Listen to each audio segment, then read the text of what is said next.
Hagerty is the world's largest provider of specialty insurance for enthusiast vehicles and supports keeping car culture alive through youth programs, the Historic Vehicle Association, the RPM Foundation, and more.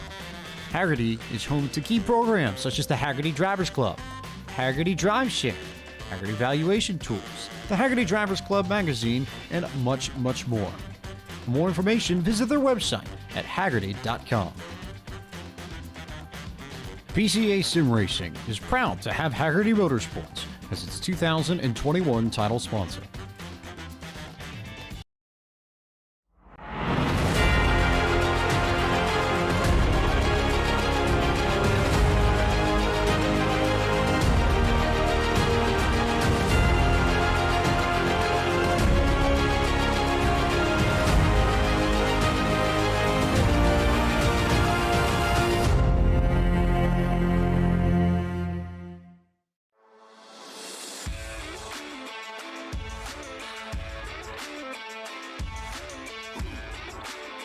Since 1984, Hagerty has been the worldwide leader in collector car insurance.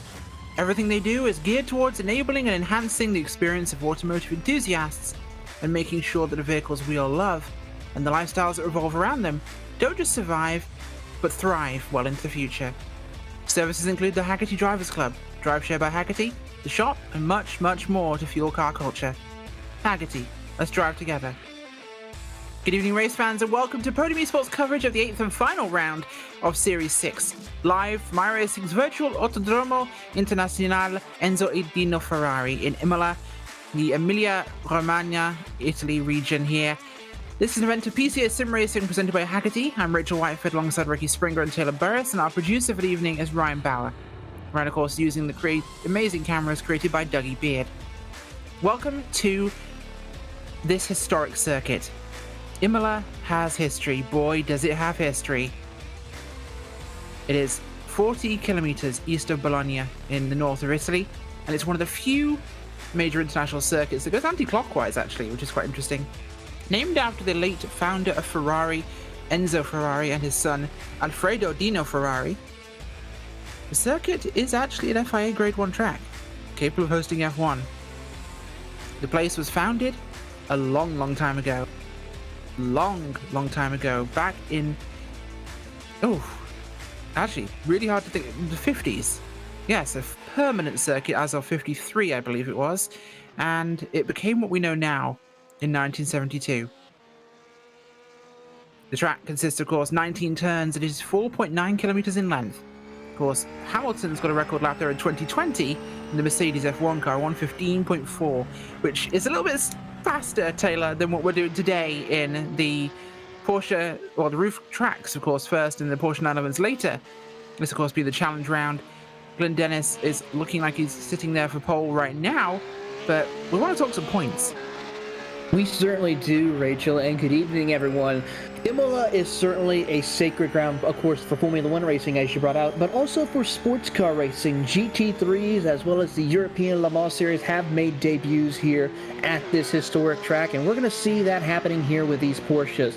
Now, taking a quick look at the point standings for this class, it's really a two-horse battle between Glenn Dennis and J.R. Gregory, as they are about to do battle here for the points championship. Looking at the point situation between these two drivers, Glenn Dennis, as long as he wins the race and Gregory finishes anywhere between 2 to 3 positions lower, he is guaranteed to win the championship. However, if there is a position where, let's say, if Glenn Dennis wins the race and JR finishes second or third, it would go into a tie, which would allow JR Gregory to win the championship.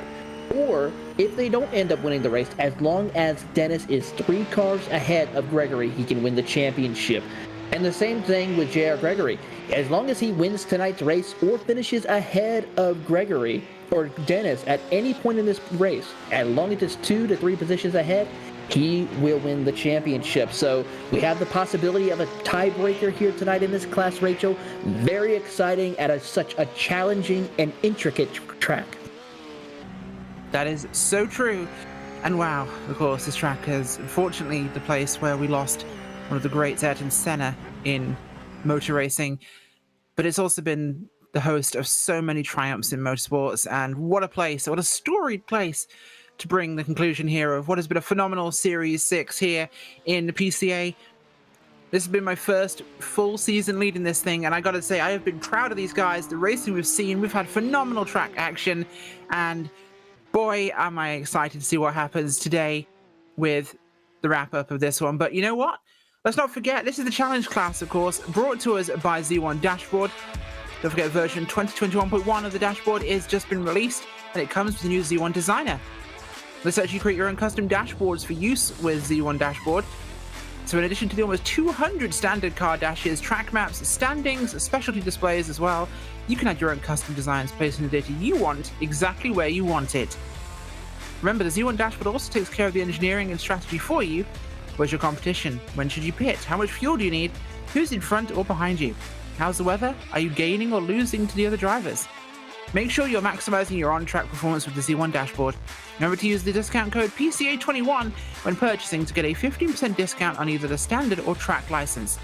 Using the Z1 Dashboard to examine your laps is an essential tool to becoming a faster driver. Find out more at www.z1dashboard.com. Well, guys, we are going for your grid now to start this thing tonight. We are getting ready for the round that will conclude our Challenge Championship here. Let's go for this. It's Glenn Dennis leading the way here for your Challenge grid. From zone number 2, second place, zone number 10, Stephen Kemp with third. Zone number 6 is JR Gregory, his challenger for the win here. Those two separated by only 12 points. Fourth place, zone 6 is Volker Krebs with 5th. Zone number 5 is Aaron Nations. Terence Tonga, zone 1 in 6th. Who got his first podium last week. Albert Ubeta in 8th, zone 8, from P7. Avjit Brewer in 8th from zone 4. Chris Pippin from zone 10. In 9th, zone 3 is David Purdy in 10th place. With 11th, Greg Palmer in zone 13. Zone 3 is Tim Pruitt in 12th. 13th, zone number 1 is Kim Frick, with Adam Holland of zone 1 in 14th, and Todd Roseman of zone 8 in 15th. Rest of the starting positions up on your screen. We get ready to follow the pace car now to start our 30 minutes of racing action here at Imola. They will come down this long back straight section here, coming down just after the Variante Alta towards turn 16, the kink into 17 and 18, the Rivazza, before coming around that final corner. The pace car will dive off just before the kink, and we will go racing on the Variante Bassa, the front straight here at Imola, and we get ready for a monster first section with both Tamburello and Villeneuve, the two massive chicanes here before the hairpin up the hill at Tosa. This is going to be an exciting one, and what a story track we have tonight. Let's go racing here in the challenge class. Pace car moves off. Let's get ready to have some action here. Taylor, Ricky, I'm excited. I know behind the camera, Ryan is excited. Everyone's excited. Even Eric Messer, our social media guy, he's excited. He'll be tweeting throughout this race. Get ready for some awesome action here in Italy. This is going to be an absolute stomper. Everything on the line here tonight. We have a battle for your victory. Glenn Dennis and JR Gregory separated by 12 points only. A position will decide this. Let's go racing here at Imola. Pace car pulls away. Field with the command of Dennis with Kemp alongside him. Late green flag gonna come in just a second, as here they come now. Wow, this is late. Green flag flies! We're racing at Imola after what felt like an eternity waiting there for the flag. I don't know why I'm shouting, but you know what? Let's go racing here. This is a fantastic place. Here we go. Tamburello first, coming into that big left-hander. Cars shuffling down here. Constantino effect to the front. Some cars stacking up there, getting things into order. Too wide through the chicane for most of your field. Lots of shuffling, bumping, and dimpling, and headbutting, sideswiping, and general groping and elbowing as we get through this section towards Villeneuve now before turning up the hill for the big climb. We'll see up towards the huge elevation changes here at Imola, a track that we know historically will suit Gregory because of his elevation change track preference, we'll say. He is good at tracks that go up and down a lot. But here they come through Tosa, up the hill now they'll come. And just now following right on the bumper of Dennis. He is good at these tracks that have a lot of elevation change, and we'll have to see if this track has just enough of it for JR Gregory. The two drivers battling in the points here tonight. 1-2 right now on the racetrack, but that gap starting to lengthen out. And if JR Gregory wants a chance at this, he's going to have to keep that gap close the whole entire race, but the field stays very timid throughout the first lap. They certainly do, and right now, out front, coming through the Variante Alta towards the end of our first lap. Here comes Glenn Dennis. He's got a car between himself and JR Gregory, which, gotta say, Ricky, that's right now borderline. He has to try and push this up. He has to hope he can stay out front. He has to hope a mistake happens for Gregory. He's got to finish ahead. And he really has to try and maintain that gap, like you said, Rachel. If Glenn Dennis gets way too far out in front of JR Gregory, that's going to be huge problems. Of course, Imola, a very big course that we have here in Italy, and not a lot of lap traffic, I don't believe, is going to be a factor throughout the portion of this race, which has kind of been the kryptonite to Glenn Dennis throughout the season, with several incidents happening with lap cars and battle now towards the back of the field, or in the middle of the field, I guess, for the podium spot. Volker Krebs moving his way up past Stephen Kemp. He really is. Volker Krebs, and that Haribo machine is absolutely buzzing. He's going for this thing up into the third spot here. This puts him in a really interesting position here, but JR Gregory, he is chasing down Taylor. Glenn Dennis, he's not far back. He's just under a second at this point. This race is on. It certainly is, as they come out of Tosa, heading down the straightaway towards the Piratella. As they now approach it, Glenn Dennis just hitting his mark. Currently, the gap is 1.8 seconds as they head over to Acqua Minerale. This is a great opportunity for drivers to try to gain ground as they make the elevation change. You're starting off in a downhill and then climbing right back up to the top of this hill here to make the run over once again to the Variante Alta chicanes and once again completing this lap. But keep an eye also on Volker Krebs and Stephen Kemp. Those two are also battling for positions in the point standings. Those two are lined up nose to tail in the points, so this could be a battle for the podium positions for the championship if one of these two drivers is able to get ahead of their competitor here as they work their way down towards the Rivazza. And a great battle between the Mode Motorsports driver of Stephen Kemp and Volker Krebs as they head into the first of two of the Rivazza. As our master of points tonight, Taylor, I've got to ask you, is 12 points a position? Will this be down to who finishes first? Really, it's just as long as we see Glenn Dennis finish ahead of JR Gregory at any cost. It could be even if they fall back to 10th, 11th, or 12th. Now, one thing I do gotta say, it's a long shot, but I did a little bit of math. If Glenn Dennis and JR Gregory finish outside the top 30, then Volker Krebs and Stephen Kemp might have a shot of the championship. It's a long shot, but still you have to throw in those what-ifs possibly, as we have an issue for Stephen Kemp on the track. He has got an issue. I believe he had a slowdown penalty from one of the corners there. I think he cut one a little too harshly. Yes, he did. I think he cut the outside there of Tamburello. He had to slow it down for iRacing's marshals, and that's cost him a lot of positions here. We're looking at 6 points of position, by the way. So right now, Dennis is leading by 12 points. That means even if Gregory wins this race, that is only 6 points he will gain. Glenn Dennis still wins. He has to finish 2 places ahead of Dennis to win this thing, which can happen. It could be what takes place if Glenn Dennis has a tragedy again, like he's had in previous races. That's me knocking on wood, my desk, actual wood there. This will not happen. We are not going to curse this thing early. Don't you dare, Eric Messer, our social media guy. Do not put something in there about commentators' curses. We're not doing this tonight. Glenn Dennis will do just great. And right now he's out front, but JR Gregory, he has everything he can do here, and you do not send me gifts like that, Mr. Besser. Either way, Gregory is a powerful driver. We know, Ricky, undulating tracks, big elevation changes, this is exactly what he needs to do well. And that gap is just under 2 seconds. Can he claw this back?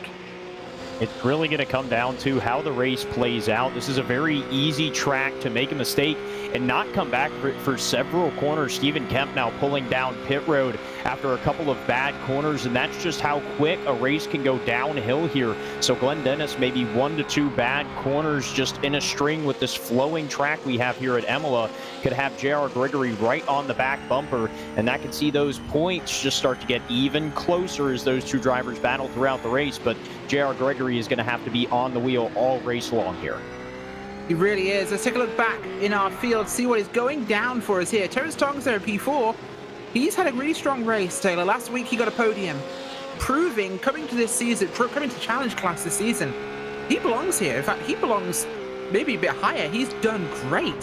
First time in the series, and he's podiumed. He's running the top 10. This guy's showing us how to race. He certainly is, Rachel. In fact, he's currently sits 4th in the points. And mind you, he missed the season opener this season in the challenge class. So he was able to work his way up through the point standings, the Upper Canada Region's driver, and get a 4th position stop. Now, it's a little further back for him between him and Stephen Kemp, but Stephen Kemp right now is having some issues. He's actually on pit road right now as we speak. So there could be a possibility that Torrance Tong could be one of those competitors who could get that 3rd step of the podium in the point standings. It's something to keep an eye on, but he's going to have to battle Volker Krebs for that battle as well. The 2 Canadians going up against the Nordstern region driver. We've got to say that Haribo car has been strong this season. He's really put on a good show for us. And there's Aaron Nations in 5th place, Volker Krebs P3 there. But that Haribo machine has been strong for us, as Tong actually coming to make a move here on him. Pulls to the outside as they cross the front straight. Coming into Tamburello, the first chicane, he will be up the inside there, which will be a big advantage for him. But can he hold it? No, he backs out. Safe move there. Waits to take it somewhere else. A much, much better opportunity. The front straight really is our passing zone here, Ricky. This is where we'll see drivers really get into things. We'll see a lot of draft passes. So Ravazza, the last corner, that last complex is our really important section there to get good speed. Yeah, later on in the race, Terrence Tong could have made that move to the inside of Volker Krebs, but right now, this early on into the race, a smart decision by Terrence Tong to not make that decision and put both of them at jeopardy for not making it on that 3rd step of the podium in the points. But Aaron Nations, even though not in that points battle, still looking to battle hard for a podium finish here. Aaron Nations has shown up a little bit in the past couple of races. Rachel has not really been up front as much as he would like to this season, but the past couple of races, especially Mr. Raceway Road Atlanta last week in PCA competition, was running up front until some issues later on in the race ended up falling back, had to go to pit road, finish towards the way back half of the field. But Aaron Nations showing what he's made of here in the latter half of the season. He really is. And Stephen Kemp came back out on track. Unfortunately, he went around, had to get the crew to tow him back to pit road. We believe he might be done at this point, unfortunately, for Stephen Kemp. A rough end to a great season for him. But this is how motor racing happens. Sometimes we will have to see what they can do. Where is J.R. Gregory? This is our big watch of the night. 2 seconds back. He's held that gap as we're on 5 laps in. And he's holding it pretty strong. But now, Dennis is getting into lap car territory. We have a decent field tonight, so it's going to be an interesting fact to see how that plays. But the back of our field, let's say these guys are coming across the start-finish line. And Dennis is... That doesn't make any sense. No. That makes no sense whatsoever. Glenn Dennis is at the start of the lap. He's starting to go up on stragglers here. 1s and 2s, Taylor. Now, this has been his undoing twice this season. This is where... For no 3rd.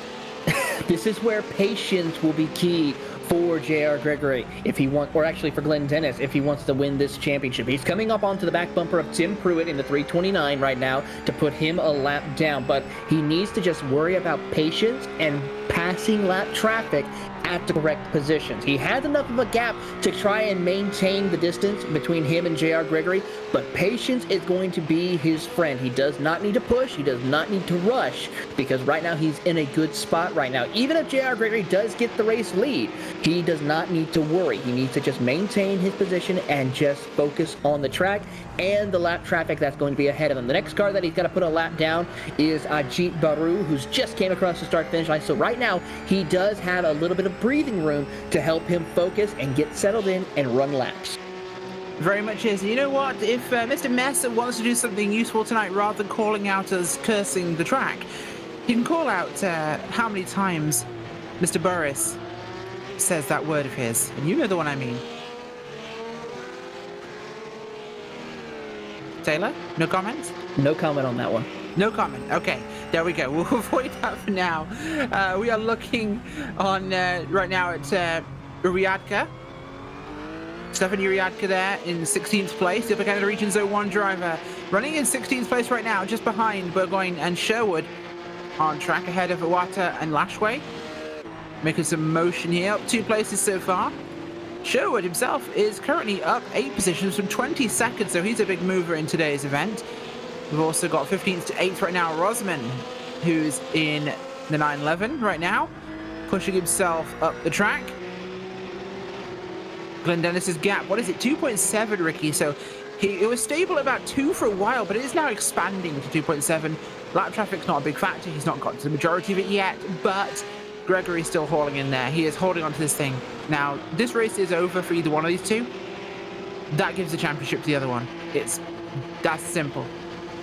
Most certainly, Rachel, and I believe that the announcer's curse is starting to come into play a little bit. We were talking about Aaron Nations, not quite sure what happened to that machine, but pulled down pit road a lap ago, ended up still on pit road. They have the car up on the jacks, and we'll have to see exactly what was the issue later on here. But Todd Rosman from the Arizona region, Zone 8 driver in the P6 position right now. The 911 machine looking very sporty out there tonight. So he's looking to battle his way inside the top 5. Be a great finish for that driver. Another one of those drivers we haven't seen up front in the field and towards the latter half of the season. There's a lot of drivers that maybe just needed to get into the swing of things throughout PCA competition here and get their feet a little bit wet and try and work their way up towards the front of the field. And a lot of new drivers we're starting to see inside this top 10. We really are, and wow, that's P7 there, Kim Frick. At the moment, he is up from 13th to 9th, so 4 positions for him.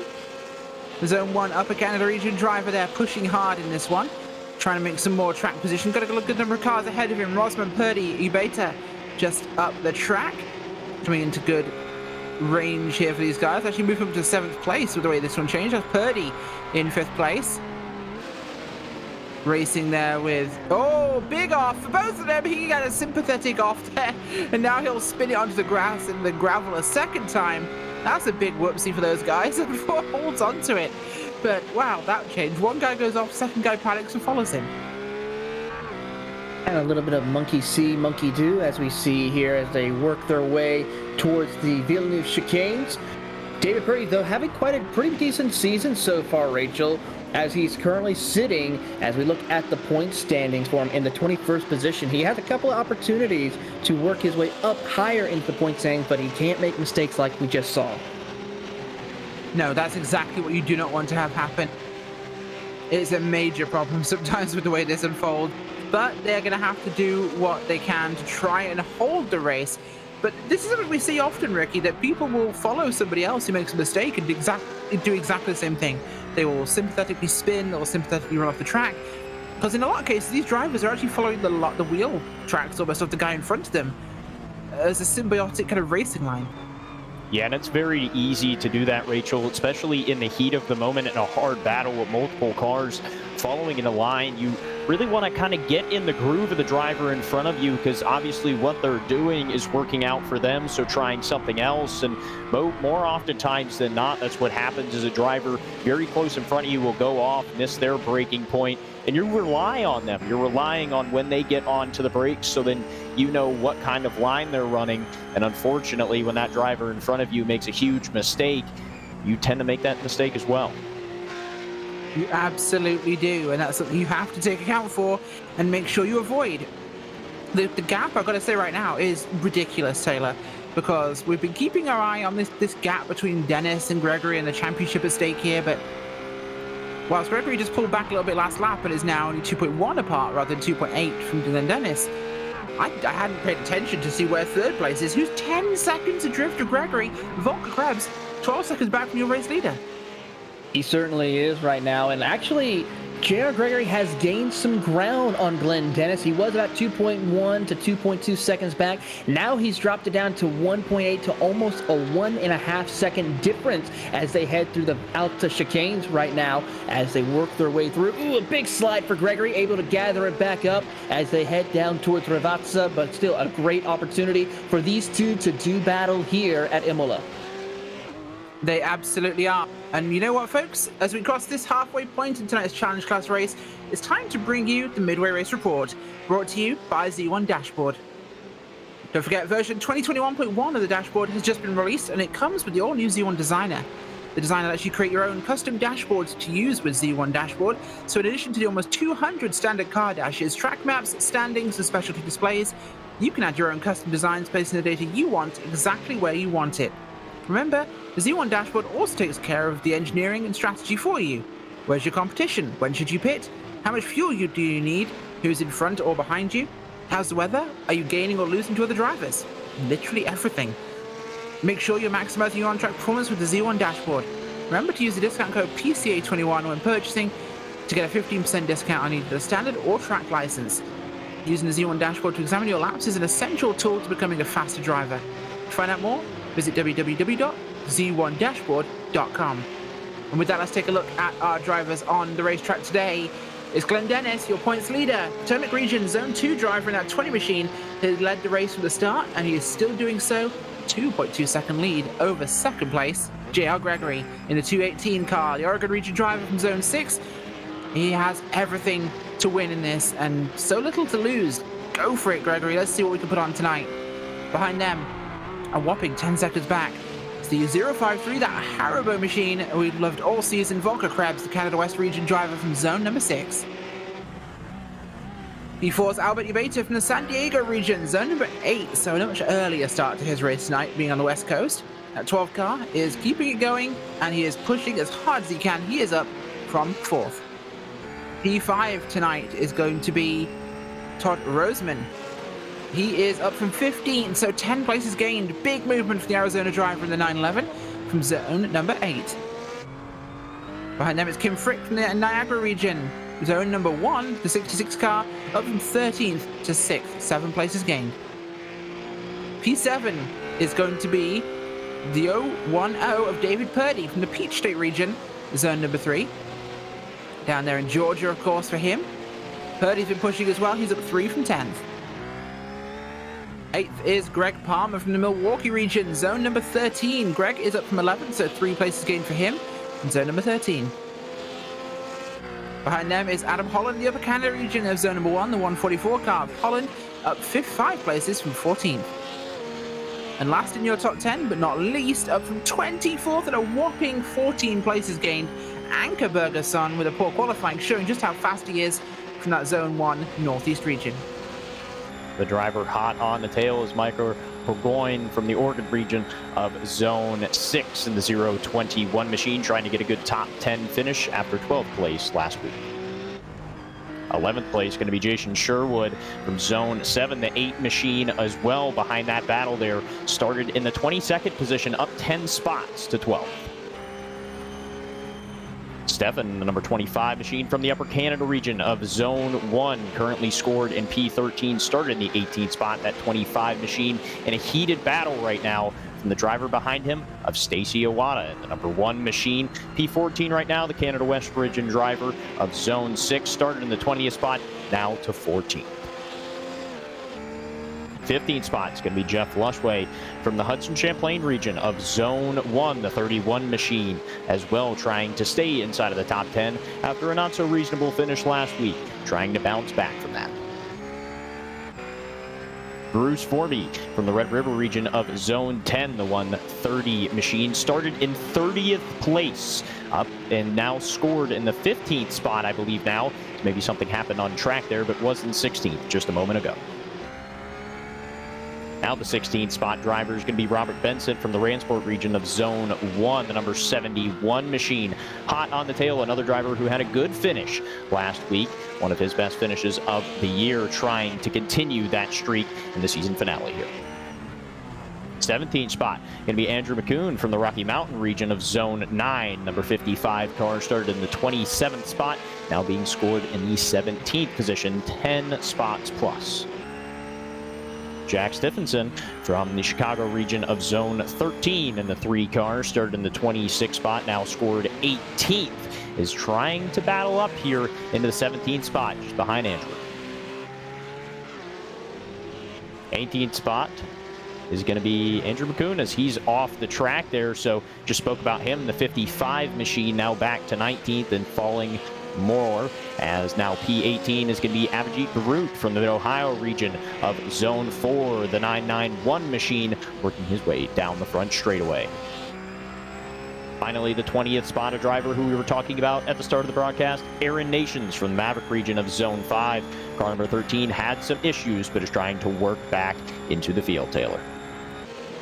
Currently right now in the 21st position from the Kansas City region is Chris Pippin, who is the first car 1 lap down after a tough break. Started 9th, is now running in that 21st position. 22nd is going to be Terrence Tong Actually, now 21st position is Terrence Tong, who had a tough break early on in the going after running so well in the top 5. The Upper Canada region driver looking to try and recover. In 22nd, you will find Robert Isle from the Ohio Valley region. Very quiet night for him, but a big gain after starting in 31st position. Dead last to 22nd. A great try for him. 23rd is the 329 of Tim Pruitt from the Peach State region, Zone 3. Very good drive for him as well, as he's trying to recover after starting in 12th position. The next car on the list is the 777 of Freddie Lopez from the Pacific Northwest region, car number 777 in the 24th spot. The Zone 6 driver looking to see if he can try to work his way up through the field. 25th goes to Andrew Smiley from the Connecticut Valley region, car 167 in that purple power machine, as they work their way down through the front half of the course, heading over to the Villeneuve chicanes after coming out of Tamburello. And then in 26, you'll find Andrew McCune in the number 55. We talked about him early on getting inside the top 20, but after making an incident, unfortunately, is further back in the field. 27th is Stephen Kemp, one of our championship competitors in the field, as he is the last car on the track. Unfortunately, the rest of the field, Jason Sherwood, Daniel Dugas, Craig Suter, and Chris Ramirez have pulled it behind the wall. They are out of today's race. That was, of course, a midway race report brought to you by Z1 Dashboard. Go check them out, of course, www.z1dashboard.com. You can find out more information about them. Don't forget that's PCA 15 code for 15%, well, PCA 21, sorry, I correct myself, PCA 21 for 15% off the standard and track licenses. Go check them out, of course. Right now, we've seen a big time drop here, Ricky, for JR Gregory. He's gone from 2 seconds back to 5 seconds adrift. This has changed completely. The gap they both pulled, though, on Volker Krebs now 22 seconds behind your leader. These two checked out, but it's like Gregory's just gone off the tire boil slightly, maybe. Yeah, we'll have to see, but the battle for 10th right here, Michael Burgoyne is trying to get inside of the top 10. Eckerberger Son trying to defend that top 10 position for these drivers further back in points. Could be some movement in the points championship as we continue, of course, not for the championship title, but for these drivers to try and work their way up into the higher classes of PCA competition. You want the highest points finish you can get here. These two drivers battling hard as they work their way down the front stretch. Absolutely, that's one thing you have to remember, of course. It's not just the championship you're fighting for. It's promotion to sport, it's promotion to club, and it's promotion to pro. Something all of these guys desperately want. So we'll have to see how they fare with this. But Gregory not seeing any trouble right now. Clean track for him. We have, looking at our clock for the race tonight, 5 minutes 58 remaining. 5 minutes and Glenn Dennis holds on. He has got this thing in the bag. JR Gregory, though, he's in the wings. He's not far off. He has a comfortable margin over third here at Taylor. This is looking pretty strong for him, I think, at the moment. That it's just a decent-sized gap for the pair of them. Even Krebs, as Gregory, though, we think we know why Gregory's dropped some time. He has a little bit of front damage on that right side. He certainly does, Rachel. Looking at that nose, it seems like it's a little bit pushed in, so unfortunate for him as he's going to try to bring it home in one piece with that second position. But he has a good gap. He's just trying to run his race, run this track, and not try to lose any more positions right now. He's very comfortable right now in the point standings as we look through the field and see what's going on. But for the most part, pretty much that's it. It's just all we've got is we have a three-way battle for the 9th position. Have got a three-way battle for 9th position. This one that will keep us very much interested there. Adam Holland towards Ruida's group with Palmer and Purdy just ahead of him. We're going to see a move here by Holland, looking to make a move here, as I'm hoping Mr. Messer is keeping track of how many times Taylor Burris says right now, because right now we're watching some great racing on the track here into the Tamburello chicane. And over the curbs he goes. Holland got TV shine contact there with Palmer. That is unfortunate for him, and that's unfortunate for Palmer. That changes the race for both of them, letting David Purdy jet off into the sunset.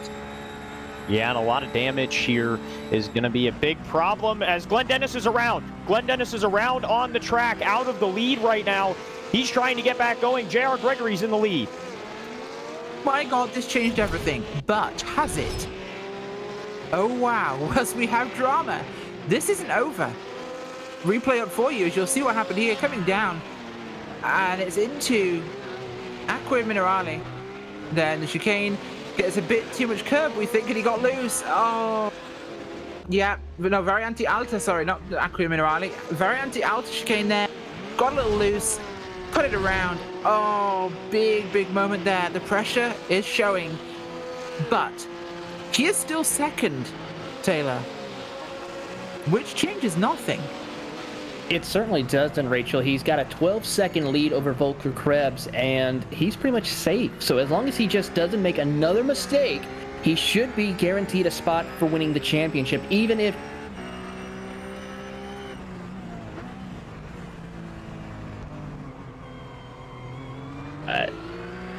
and looking at it right now, J.R. Gregory is currently leading the race right now, but it's going to be a close battle for this points championship as we see Gregory currently hold on to the race lead.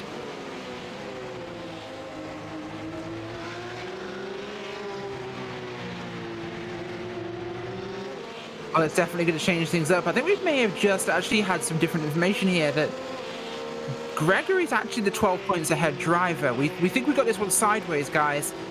Gregory is 12 points ahead. Dennis, he just finished 2 places ahead of him, which in second means he was losing regardless, I think, right now. I will shoot my analyst after the race. Don't worry about that. We apologize for the mistake there. But yes, Gregory is currently winning the championship. The way it was, Taylor, Dennis wasn't still winning, even though he was leading. He needed 2 places, not 1.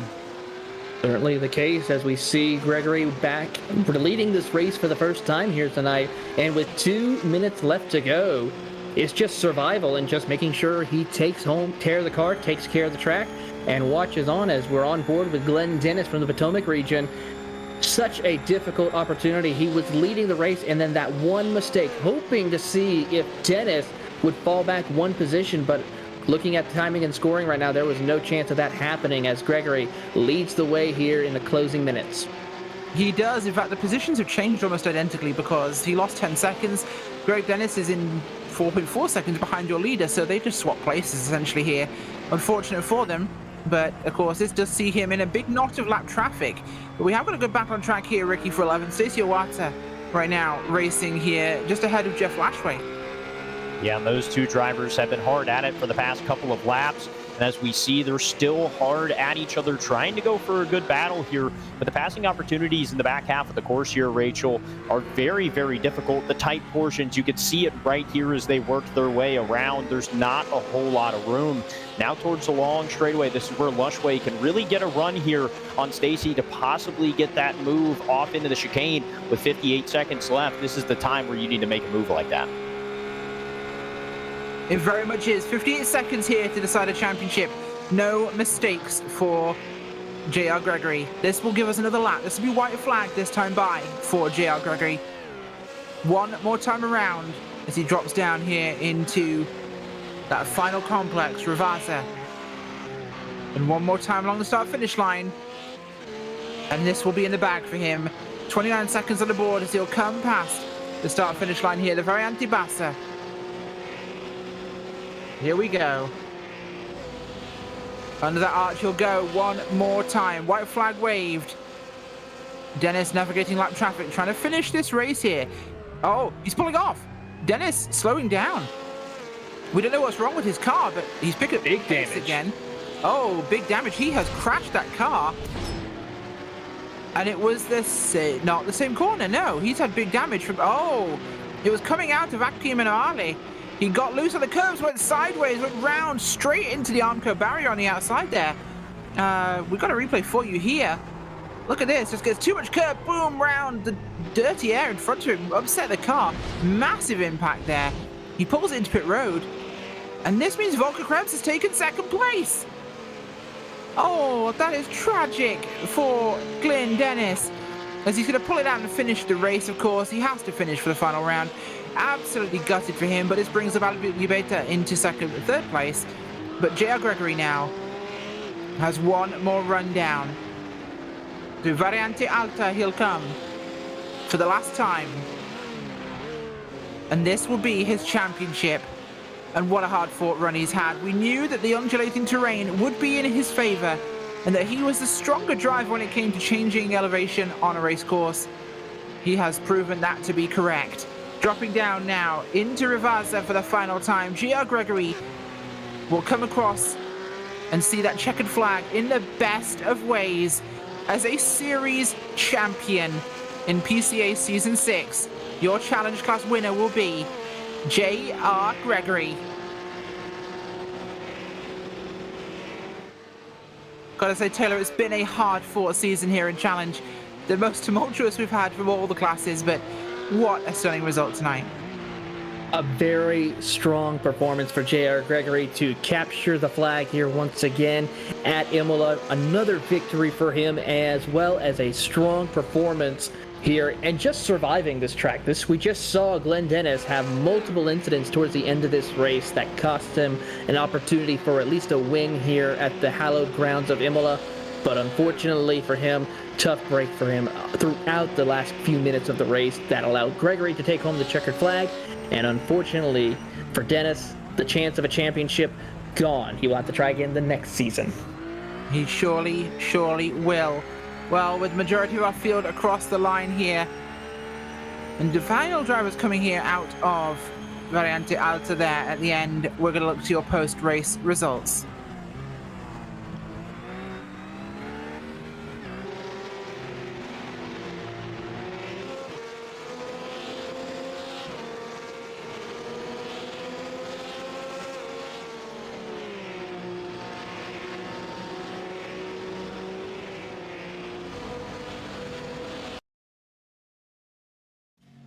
There go our last drivers across the line here from your field. Nations and Uradaka, with Dennis actually bringing that car down pit road, unfortunately for him. Let's look at those results. J.R. Gregory comes home with the championship of the race win there for Zone 6. Zone number 6 as well, Volker Krebs in second place, with zone number 8 is Todd Roseman in third. Behind them is Albert Ubeta and Kim Frick bringing up your top 5 with David Purdy, Greg Palmer, Adam Holland, Anke Bergerson and Stacey Iwata in 10th. Jeff Lashway, Michael Burgoyne, Robert Benson, Stefan Uriadka in 14th with Aaron Nations in 15th. Rest of the results up on your screen. Ladies and gentlemen, go nowhere. We will be back with sport for the three-way tie you've all been waiting for. We'll see you then.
Welcome back, ladies and gentlemen, to the sport class here of your PCA Porsche Club of America Series 6 here at Imola.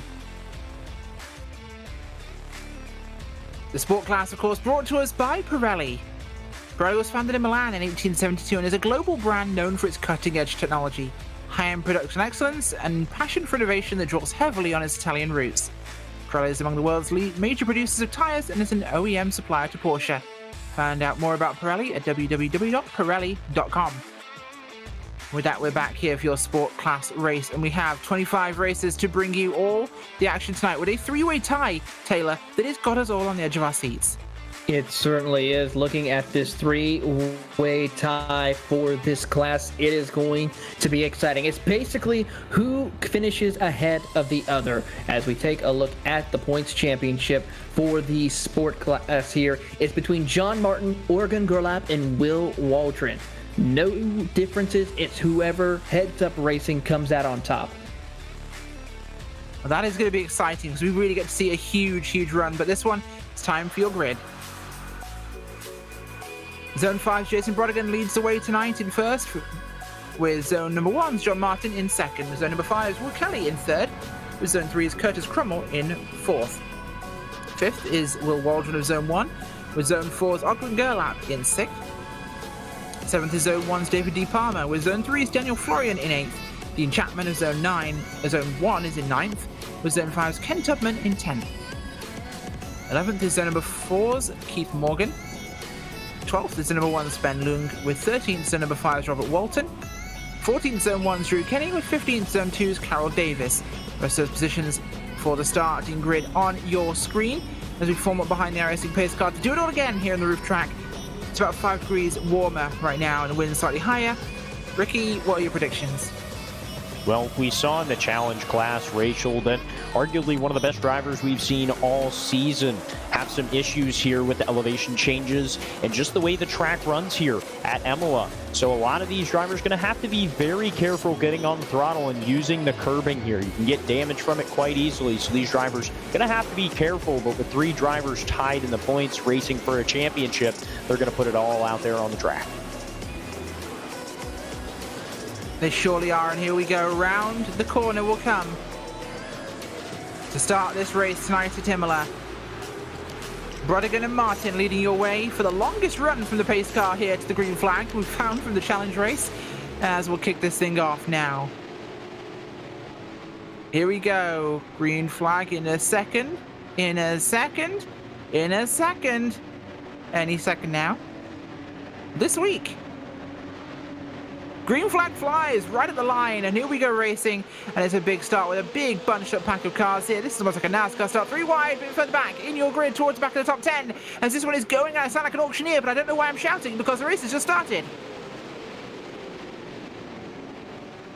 I think it's safe to say that we don't need to give you any more caffeine here tonight as they make contact through Tamburello. Several drivers, as we see a couple of them, trying to get themselves organized out of Tamburello, heading down towards the Villeneuve chicane. Close contact right there between a couple of drivers towards the back half of the top 10. Contact 3 wide, and around goes the 911 of Daniel Florian back into traffic. Collects another driver as more cars are collected into this incident here, as we see drivers such as Ben Loeng, Drew Kenny involved in the incident.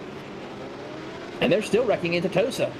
That is one that Race Control, I think, will definitely have a look at here to work out what just happened, because we're not even sure ourselves.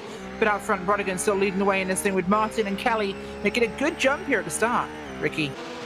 Yeah, and a great jump. Those 2 drivers trying to pull away, but it's looking like possibly John Martin has a lot of damage on the front of that machine. Not quite sure what the damage is from, but it seems on our screens here that a little bit of, well, quite a bit of damage. The whole frunk, as we called it at the start of the season, Rachel, is gone off of that machine. So the number 15 car, that roof is not missing the roof, but missing the front end. Missing the front, probably my favorite word we've come up with this season, as it's definitely going to make things interesting. But Brodigan on pit road. Let's break them. There. Yeah, is on pit road. That is huge for him. He's had to tow that car, as we have Martin in second place behind Kelly in third. No, Kelly's further back. What is happening in this race? Curtis Crummell is out front from this thing. This is insane. We've had the craziest start. Even I'm confused. Rachel, I actually just went back and looked, and Brodigan went off the track on the very first lap, and that's where the damage came from John Martin. All three cars up at the front of the field stacked up. Brodigan ended up in the wall, and that's what caused the checkup for that huge accident we saw on the first lap. Pretty sure race control are going to be pulling their hair out after this start. You, the viewer, are as confused as I am. We will try and get this one sorted out for you, understand, but it does seem as though the big checkup literally caused by that front group, as you mentioned, Ricky, stacking up here. So it is, at the moment, Krummel, Martin, Waldron, Palmer, and we have some big movement. Tubman up from 10th to 6th, 11th to 7th for Keith Morgan, 16th to 9th for Bob Moore. And this thing is changing dramatically right under our noses.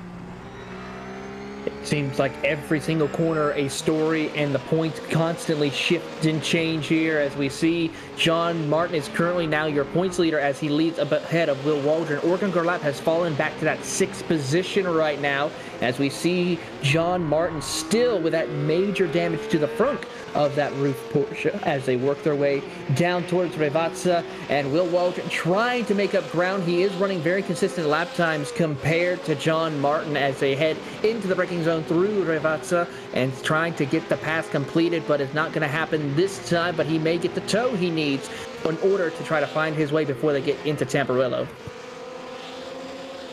It's most likely what we're going to see here for him, but Waldron is going to really push this thing here. We do know some damage there on Martin's car, which could make him susceptible, and he's a little bit far back here from Krummel, I think, Ricky, to really benefit much, but here he comes. Waldron looking to the outside. Not going to pass it this time, but it's a matter of time, I think, with that damage. Yeah, Martin ran a defensive line. Spins it.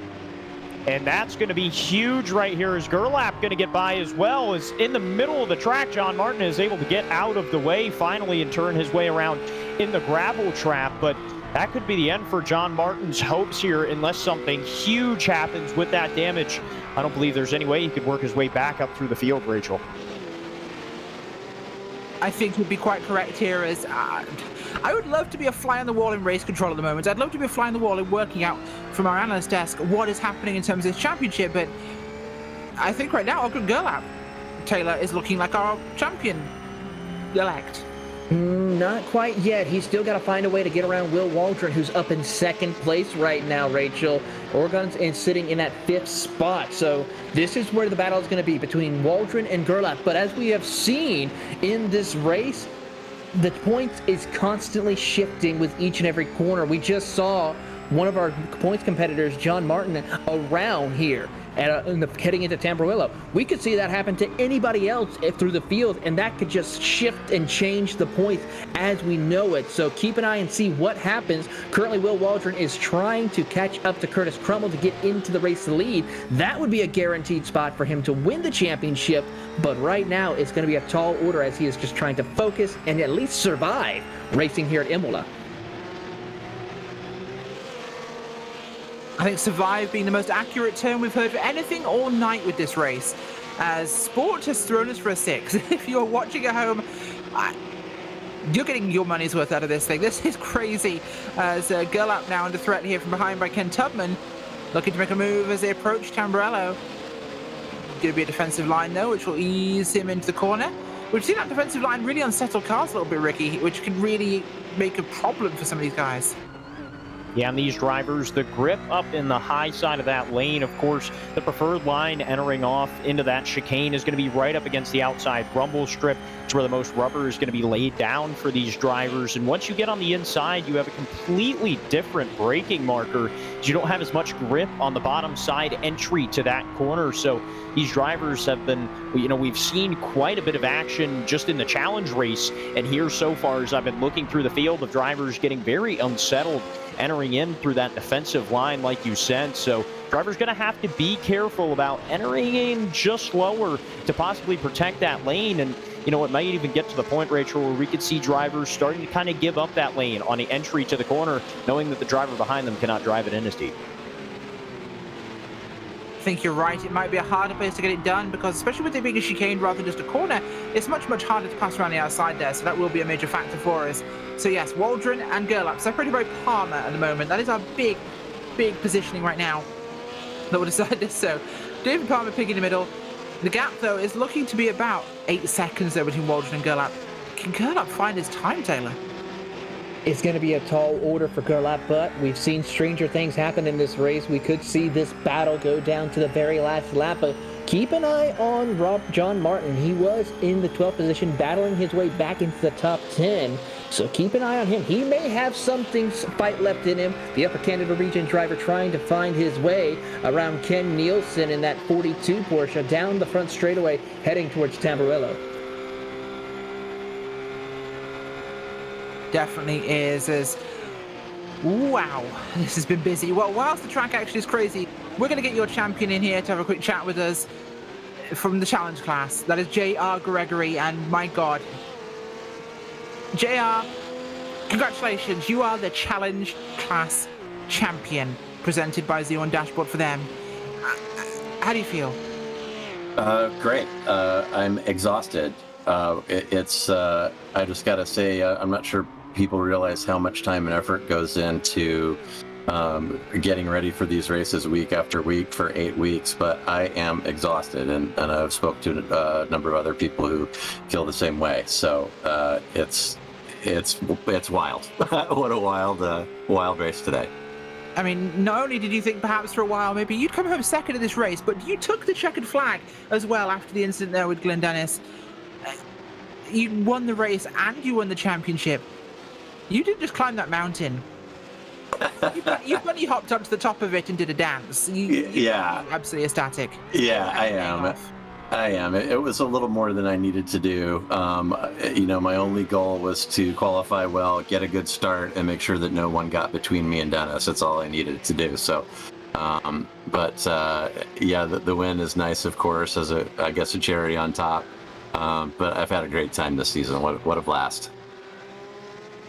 Certainly have. Wow, what a fantastic run. But who do you want to thank for this? Hagerty Motorsports, of course, our sponsor for PCA Sim Racing, also Z1 Dashboards, who sponsor the challenge class, and all the organizers that keep this thing going. It is a lot of work. I was threatened with bodily harm if I named any names, so I'm not going to do that, but they know who they are, the steering committee who keeps this machine running and deals with all the administrative parts of it. Again, I also want to thank the other drivers in Challenge. If you look over this list of tracks, this is not, Challenge class is for beginners, and this list of tracks is not a beginner list of tracks. We had some very, very difficult courses that we had to prepare for and perform on, and it was a huge ask, and people took it very seriously, respected each other, and respected what we were doing, and everybody worked really hard and did really well, I think. So I really think everybody in Challenge should be commended for the effort that they have put in over the past 8 weeks. Yes, it really is, and wow, couldn't have said it better myself. And yes, the steering committee, amazing work by those guys. They really hold this together and produce one of the best sim racing series I've seen. Gotta say thank you for joining us, J.R. Gregory, race winner here at Imola in round number 8, and the champion in your challenge class. And after that performance, a beginner? By no means. In fact, none of these drivers, I think, qualify as beginners in the outreach to the PCA, but these are all fantastic drivers, so thank you for joining us, J.R. Gregory. Next up, we're going to be chatting to Volker Krebs, and Taylor is standing by with him. He came third in your podium, third in points, and second on the podium. Here with Volker Krebs. Volker, a great performance and drive for you. A podium in both the race and the championship. How do you feel? Oh, it was fantastic. I didn't expect that, but you never know how the cookie crumbled. Yeah, it was kind of a interesting race. I never really got used to the track. It was kind of a difficult track for me to find speed, but for some reason today it worked. Yeah, I know. It was great. What was the most difficult or challenging part about racing here at Imola? Imola was kind of to figure out the truck first. I just figured out very late. It's everything here on this truck is a late apex for me anyway. So anything else, and you go off track or you spin around. So late apex, then you get speed, but I just can speak for myself. So to figure that out was quite difficult. And then setup-wise, it didn't make a difference for me what I was trying. Everything was more or less the same. Yeah. Before we let you go and celebrate this podium for both your race and the championship, who would you like to give a shout out and thank you to? Thank you our sponsors, Hagerty, Z1, Dashboard Analyzer, our organizer from PC, A-Sim Racing, and of course my family, my wife, my daughter, and my grandson, who bring so much joy for the last 7 months in our life. And thanks. It was great. Well, of course, we enjoyed calling all the action in this class, watching you compete, Volker. That is Volker Krebs coming home second in the race and third in the championship. And I believe we might have one more driver coming up. Nope, we actually are not. That's going to be it for our podium finishers. Well, that's your podium and your championship drivers there for the challenge class. We'll look back on track here at the race. Right now, Curtis Cromwell has a 2.7 second gap lead over Will Waldron, who is your current points leader. Ogren Gerlach is up to third place here. He is a whopping 9 seconds behind his competitor in the championship. Behind them, it's Ken Tubman, 3 seconds adrift with Keith Morgan, Bob Moore, Carl Bottieri, John Martin, Robert Walden, and Carol Davis, your top 10 in the race at the moment. But guys, this one has been, it's gotten calm after the insanity of the start of this race. Yeah, but watching the timing and scoring, Rachel, we're still seeing some stuff develop on track. Of course, David D. Palmer serving a black flag for an orange zone violation, so that's where he went. And Ogren Gerlach, of course, up to the third position now. But John Martin, working his way through the field, was all the way back to the 16th spot after the incidents that happened with that number 15 machine, the Upper Canada region driver, working his way back up through the field into the A spot and running very competitive lap times with our other two championship contenders, Rachel. So Will Waldron still out leading the pack for when it comes to the championship here, but Gerlach still running consistently better times than Waldron. So towards the end of the race here, we might see a very close battle if they can just close up just a little bit more between these drivers. Very much is. We'll have to see how that one plays forwards. Well, it is time for your midway race report here, brought to you by Pirelli in the sport class. Pirelli was founded in Milan in 1872 and is a global brand known for its cutting-edge technology, high-end production excellence, and passion for innovation that draws heavily on its Italian roots. Pirelli is among the world's major producers of tyres as an OEM supplier to Porsche. Find out more about Pirelli at www.pirelli.com. And with that in mind, let's take a look at your race so far. It is Curtis Cromwell leading the way here tonight. The 41 car, Hoppy Gerbs here, the Carolinas region driver of zone number 3, not exactly a stranger to bumps in the road from being from the Carolinas, but getting a good job done tonight. Behind him in second place, in fact, Curtis Cromwell, by the way, started 4th, he's now 1st. P2, Will Waldron started 5th, he is 2nd. There's the 4 car from the Hudson Champlain region of zone number 1, and your current championship leader. 3rd place is going to be Ogren Gerlach, the 23 car from the Rally Sport region of zone 4, putting in some good work tonight. He's up from 6th to 3rd. Behind them, it's Ken Tubman, the Lone Star region. The 27 car from zone 5 is putting it on 10th to 4th so far tonight, up 6 places. P5 is Keith Morgan, 11th to 5th here. The 700 car from the Central Indiana region of zone 4, making sure he gets that work done in short order.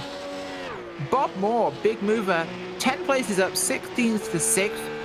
That's 772 from the Northeast region of zone 1. Fighting right now behind him with John Martin, the 7th place car, Northeast region of zone 1. Martin gets through there. He's trying to recover his position. He's currently running 3rd in the championship points as things stand, recovering even with that damaged car and his broken frunk. Behind them is 8th place Carlo Bottieri in the 880 car, Metropolitan New York region driver from zone number 1, 17th to 8th. Ricky? And just behind him is going to be Carl Davis from the First Seattle region of Zone 2. The 217 machine started in the 15th spot.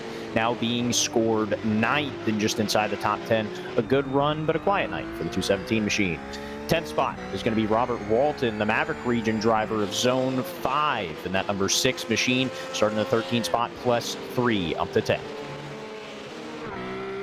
11th spot is going to be Antonio Da Silva from the Metropolitan New York region of Zone 1, number 24, starting in the 18th spot, up 7 spots to the 11th place.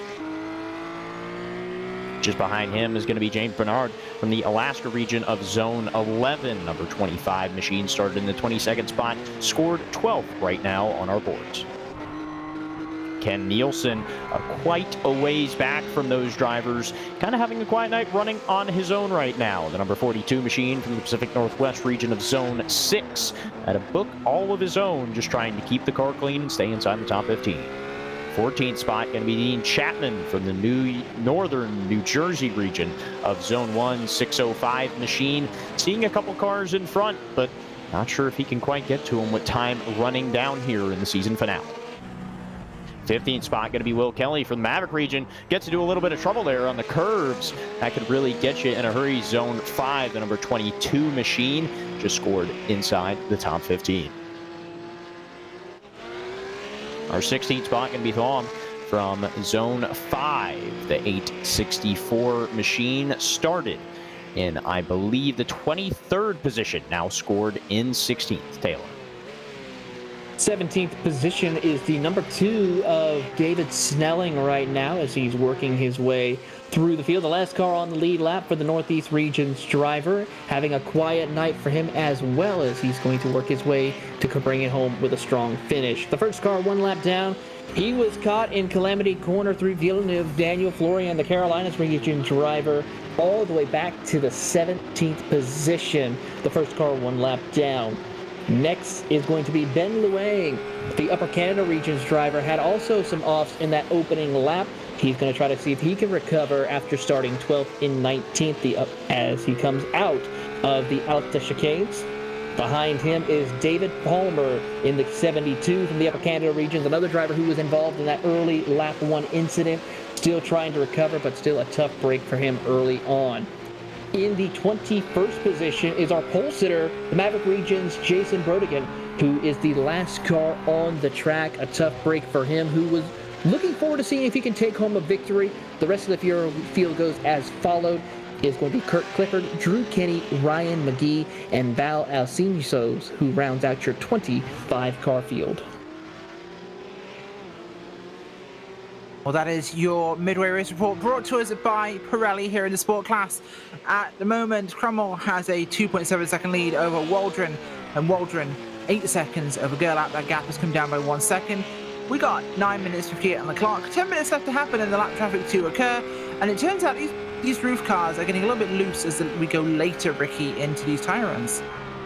Yeah, and these drivers, I believe, are just pushing really hard, Rachel. We haven't really seen these cars get loose all season for these drivers. Of course, a lot of drivers spoke about that at Mid-Ohio, that the car did tend to free up a little, but I just think that the drivers are pushing so hard here in the championship fight for every possible position, whether, battling for the championship and the top step of the podium, all the way down to the mid-pack battling for points. These drivers pushing these roof machines as hard as they can. You can see brakes glowing red all evening long here, Rachel, and that could be the reason why these cars are just getting a little bit loose here as a car off there as Carl Davis just goes by. But these cars are just going to continue to go that way. With 9 minutes left, there's no telling how loose these drivers will get, and braking markers definitely going to need to be backed up just the slightest bit for these drivers.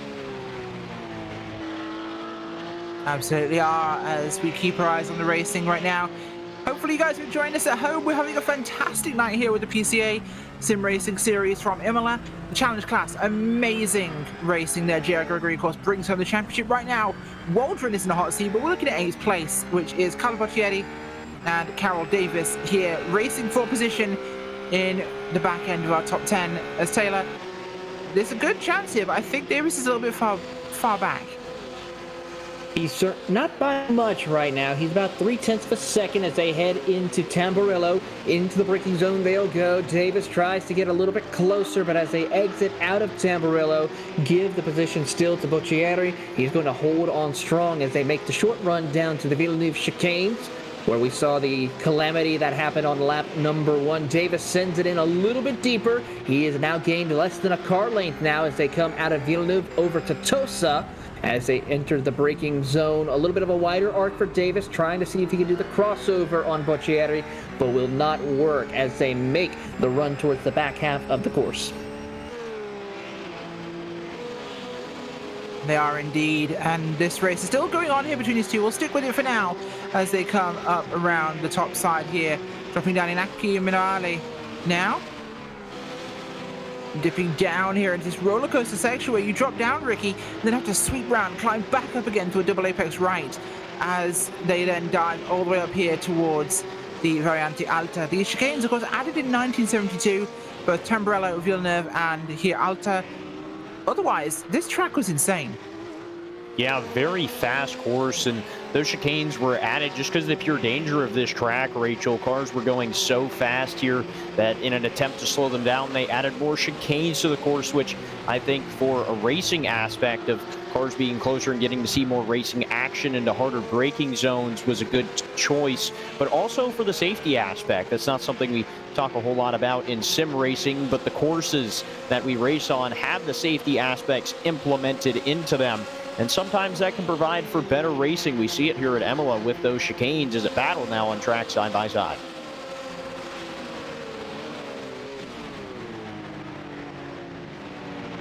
They definitely are, as this is still hotting up, and right behind them we see, I thought that was actually a lap car actually fighting, not on the track for position, but it is still Davis here and Boccieri running through Villeneuve now towards Tosa. Oh, one's wide, and oh, contact! Oh, that was so close. Oh my gosh, that was for position, and I thought Carol Davis Taylor read the incident. They saw it happening, and they just got caught in the last second as we now, oh wow, 14th place. That's Ken Nielsen here along with Will Kelly. Here comes Will Kelly as he'll dive it to the inside through the Villeneuve chicanes. Once again, we'll see if they make it through a little cleaner compared to the last couple of drivers of Carol Davis and Carl Boccieri as they come up through Tosa. We see Nielsen try to send it a little bit deeper, but could not make it work that time around as they work their way up to the Piratella. Down into the braking zone they'll go. We see the battle between the two. Kelly holding strong as they come out of the Piratella towards Acqui Minerale. A great battle between these two competitors, but give the position to Will Kelly. He has pulled away to about 0.8 of a second over Ken Nielsen. Absolutely has. He's gotten that done there in no short order. It'll do it for him as, wow, this race is definitely changing its dynamics. 4 minutes 50 remaining as we look back at 8th place now, and it's Boccieri, I believe, not 8th place actually, that could be ahead of us. It's Bob Moore, no, De Silva. Yes, we have De Silva here coming up on the rear there of Boccieri. Will De Silva be able to get it through here? He does at the line, and he's going to be through before they get to Tamburello. That shortened entry there, Ricky, not changing it too much for him, still managed to make a good gap. Yeah, and I believe Robert saw the run coming there by De Silva and ended up giving the inside and just trying to make them both get through the chicane there in clean, tip-top shape to both stay inside of the top 10. Another battle that we're somewhat looking at here a little bit deeper in the field is the battle for 12th and 13th. Dean Chapman and James Bernard are both battling here as the three-car battle almost, as Carl Davis is just the front of those three cars. Yes, he is, and wow, this one's been up and down from the start of this race onwards as we'll see what's going through. Carol Davis here back in the mix at the moment. Chapman and Boccieri around them there, but looking a bit further up, Morgan and Tubman both in clean air, as is Gerlach, as is Waldron. That gap hasn't changed for those two. In fact, it hasn't changed for the leaders. The top three separated by the same amount of time here. This has not changed in the slightest. Taylor, very calm after that start to this race, as 17 on the lead lap at the moment. Good numbers here, but we're hearing this car is really, really bad when there's any damage on it, and these curbs can cause some in their own right. Rachel, a lot of damaged vehicles out on the circuit due to the fact not just of contact between other competitors, but also from the curbing, like you pointed out. I've seen a couple of cars who hit the curbs a little too hard and it causes damage to the nose or even to the quarter panels of these vehicles. So it's a tough break for some of them, but they have been able to continue pressing forward with their attack. One of the drivers who we mentioned is, of course, John Martin, with pretty much the frunk of that car missing off of him, and he has still been able to lay down competitive lap times and continue to race on through the field right now. Currently sits in that 6th position, has no really major way to catch back up to Gerlach or Waldron, but may have a shot to get into the top 5. He's only about a second back from Keith Morgan in the 700. Yeah, that could absolutely be a huge opportunity for him if he can catch up there. Top 5 result would be a huge recovery after the start of this race for him, and the chaos that wrought now as looking towards John Martin, 1 second back. He is our closest battle at the moment. It's evolving here. We'll keep our eyes on how this one's flowing forwards, because this could be a big one for him. It's definitely going to be helping his feelings on the matter, especially with the championship looking like it's slipping away here, and a 3rd place finish will be most likely. He wants everything he can get. Certainly, Rachel, and it's very unfortunate what happened to John Martin. Of course, a great season in his own right, had a lot of great finishes throughout the season. We saw some great battles, of course, last week at Michelin Raceway Road Atlanta, the race before the finale, and seemed to have a sporty car throughout qualifying and the practice from what we saw up until the race. But then when contact was made early on in the going, just out of the first chicane is when calamity ensued for John Martin. I apologize, the second chicane when calamity ensued, and it just hasn't been able to get back. The Upper Canada region driver just hasn't been able to come back from that damage, and that's mostly due to these long straightaways here, Rachel. It possibly could be okay in the dirty areas. You could see Keith Morgan now battling with John Martin there, but on the long straightaways, there's just no chance, as you can see how buckled it is from the front windshield out of John Martin's car.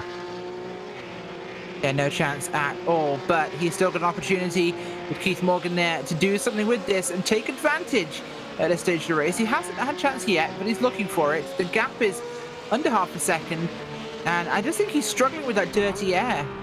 Taylor would be the one thing to say with that damage on your favorite word, the frunk, as they run up here towards Variante Alta.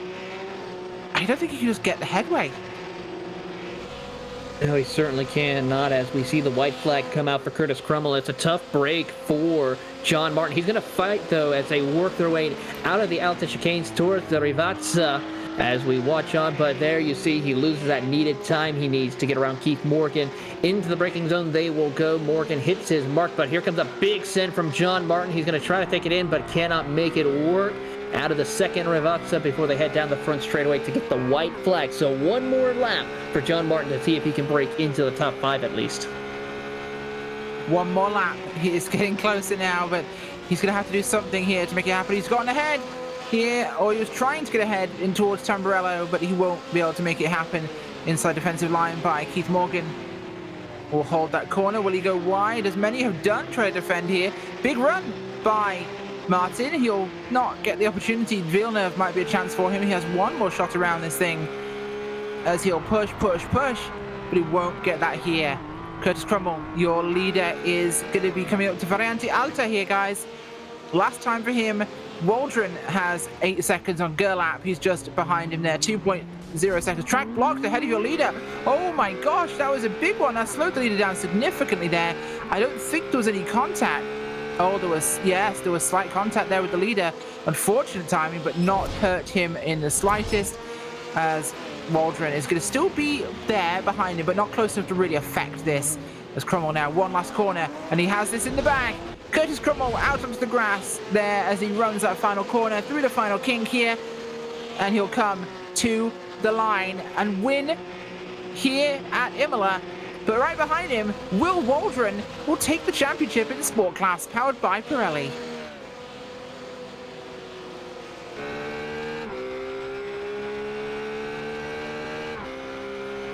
Still watching the battle right here for P5 between John Martin and Keith Morgan.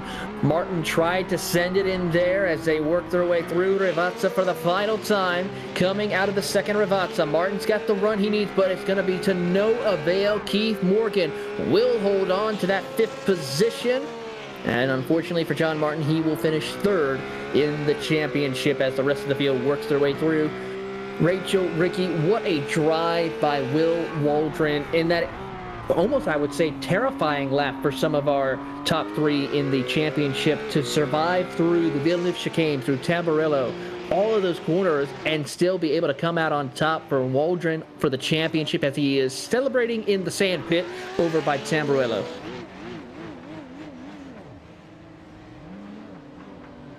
Could not agree more there as he goes to play in the sand. Hope he brought his bucket and spade, but it has been a good run here by Will Waldron and a fantastic season for him overall. Cars finally coming across the line here in your sport class. Keeping our eyes out for the last guys on the lead lap. Bernard coming out the final corner there. We will go to your post-race results.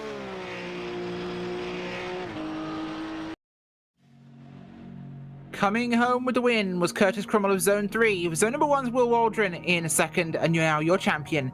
Algren Gerlach comes home 2nd in the championship, but 3rd in the podium from Zone 4.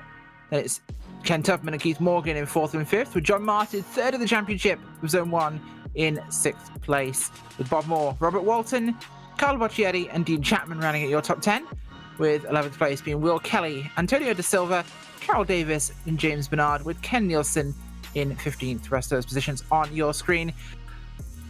Wow.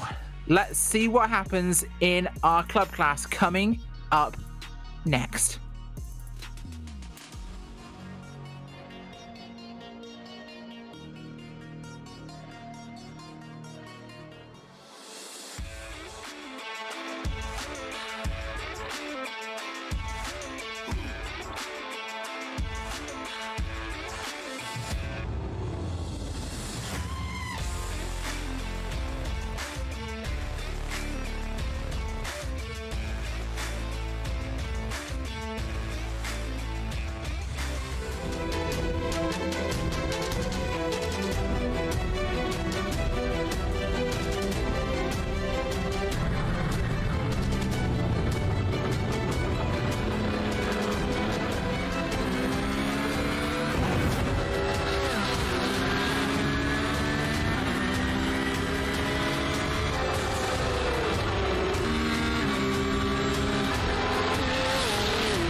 Hagerty is the world's largest provider of specialty insurance for enthusiast vehicles and supports keeping car culture alive through youth programs, the Historic Vehicle Association, the RPM Foundation, and more.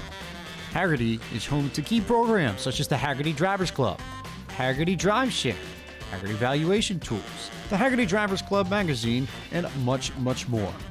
For more information, visit their website at hagerty.com.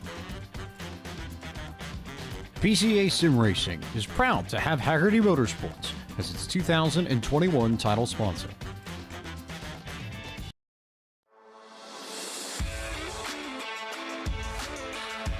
Welcome back, ladies and gentlemen, to round number 3 of tonight's round number 6. Race number 3, so I should say, here at Imola for the club class in tonight's PCA event, brought to us by Michelin. Michelin is a presenting partner of the club class in 2021, as well as the official tyre of IMSA. They also manufacture and sell tyres for every type of vehicle, including aeroplanes, automobiles, bicycles, earth movers, farm equipment, heavy-duty trucks, and motorcycles. Michelin also offers a full range of innovative services and solutions to help make mobility safer, more efficient, and more environmentally friendly. Find out more about Michelin at www.michelinman.com. I must say, I do actually use Michelin tyres on my mountain bike myself, so totally can get behind that sponsorship plug, Taylor Burris. Certainly is a good opportunity for that, Rachel, as we get ready for the club class. Looking at the points standings right now for this class, Robert Rose is pretty comfortable right now in the point standings over Jean-Paul Leno. The only way really Robert could lose this championship is if he doesn't start the race or ends up being the last car on the field.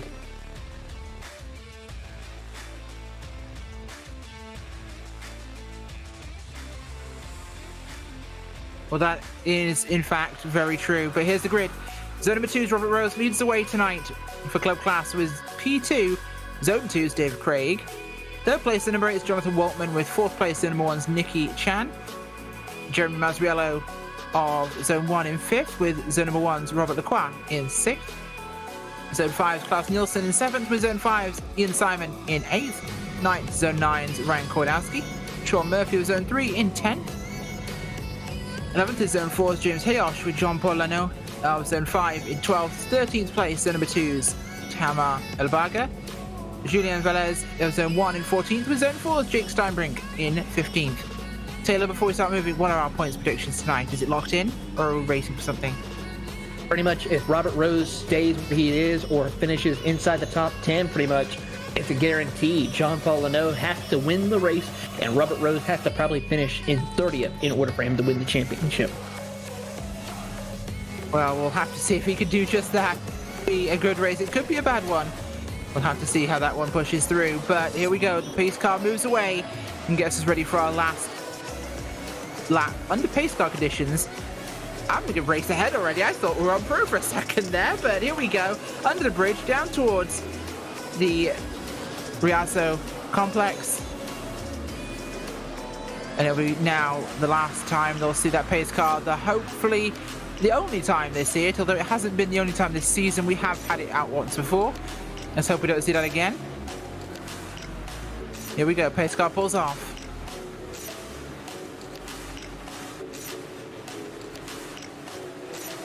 Here we go.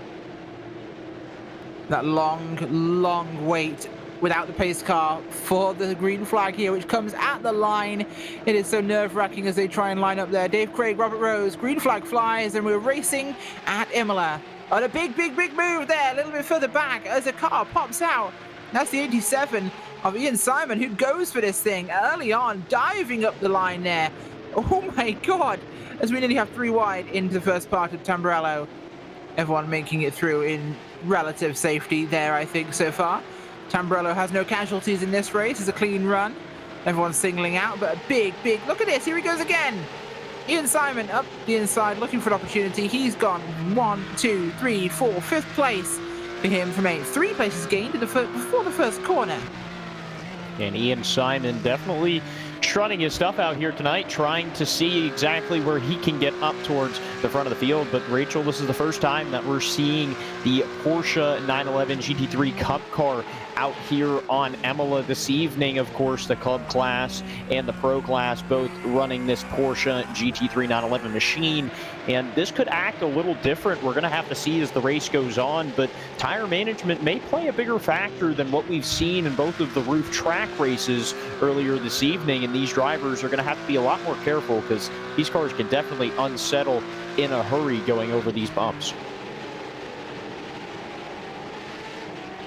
Definitely can be, as they all shuffle through there. Variante Alta.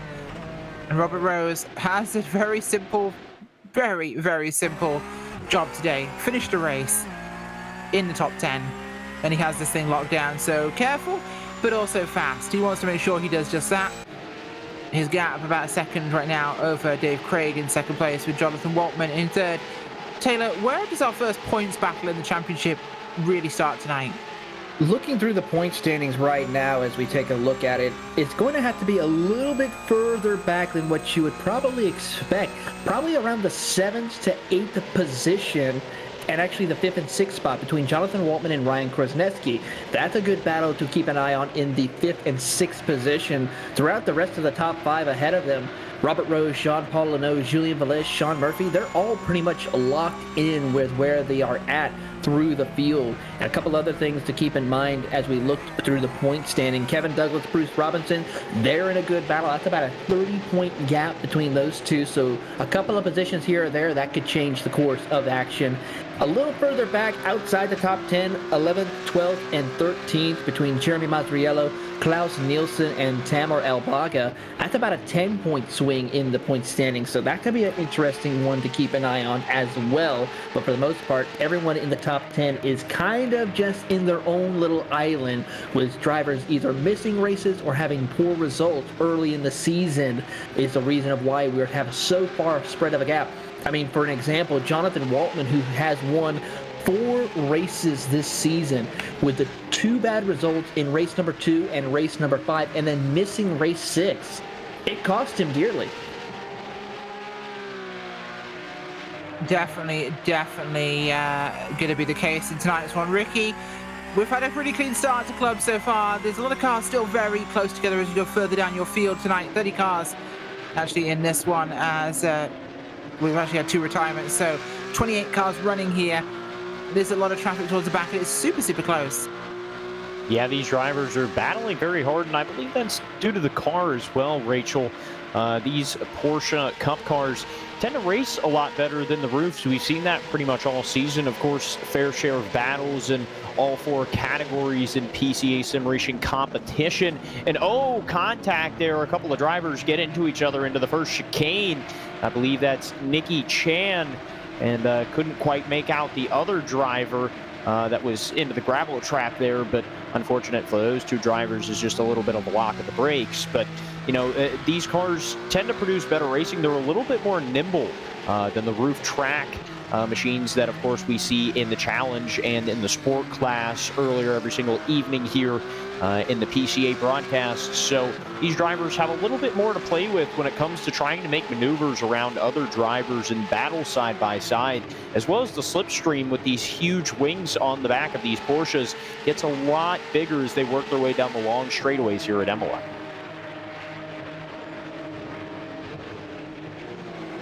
Definitely has, as right now Rose's gap is over 2 seconds from Waltman. Waltman has had a pretty rough one here. He's dropped back into traffic after an incident he's experienced, but up towards the front, Dave Craig is going to be your guy in the 2nd place. Behind them, it is Ian Simon, who's gone ahead of Nikki Chan, who's also gone a bit further back in traffic. They've had a bit of an incident too. It's been a little bit destructive off screen.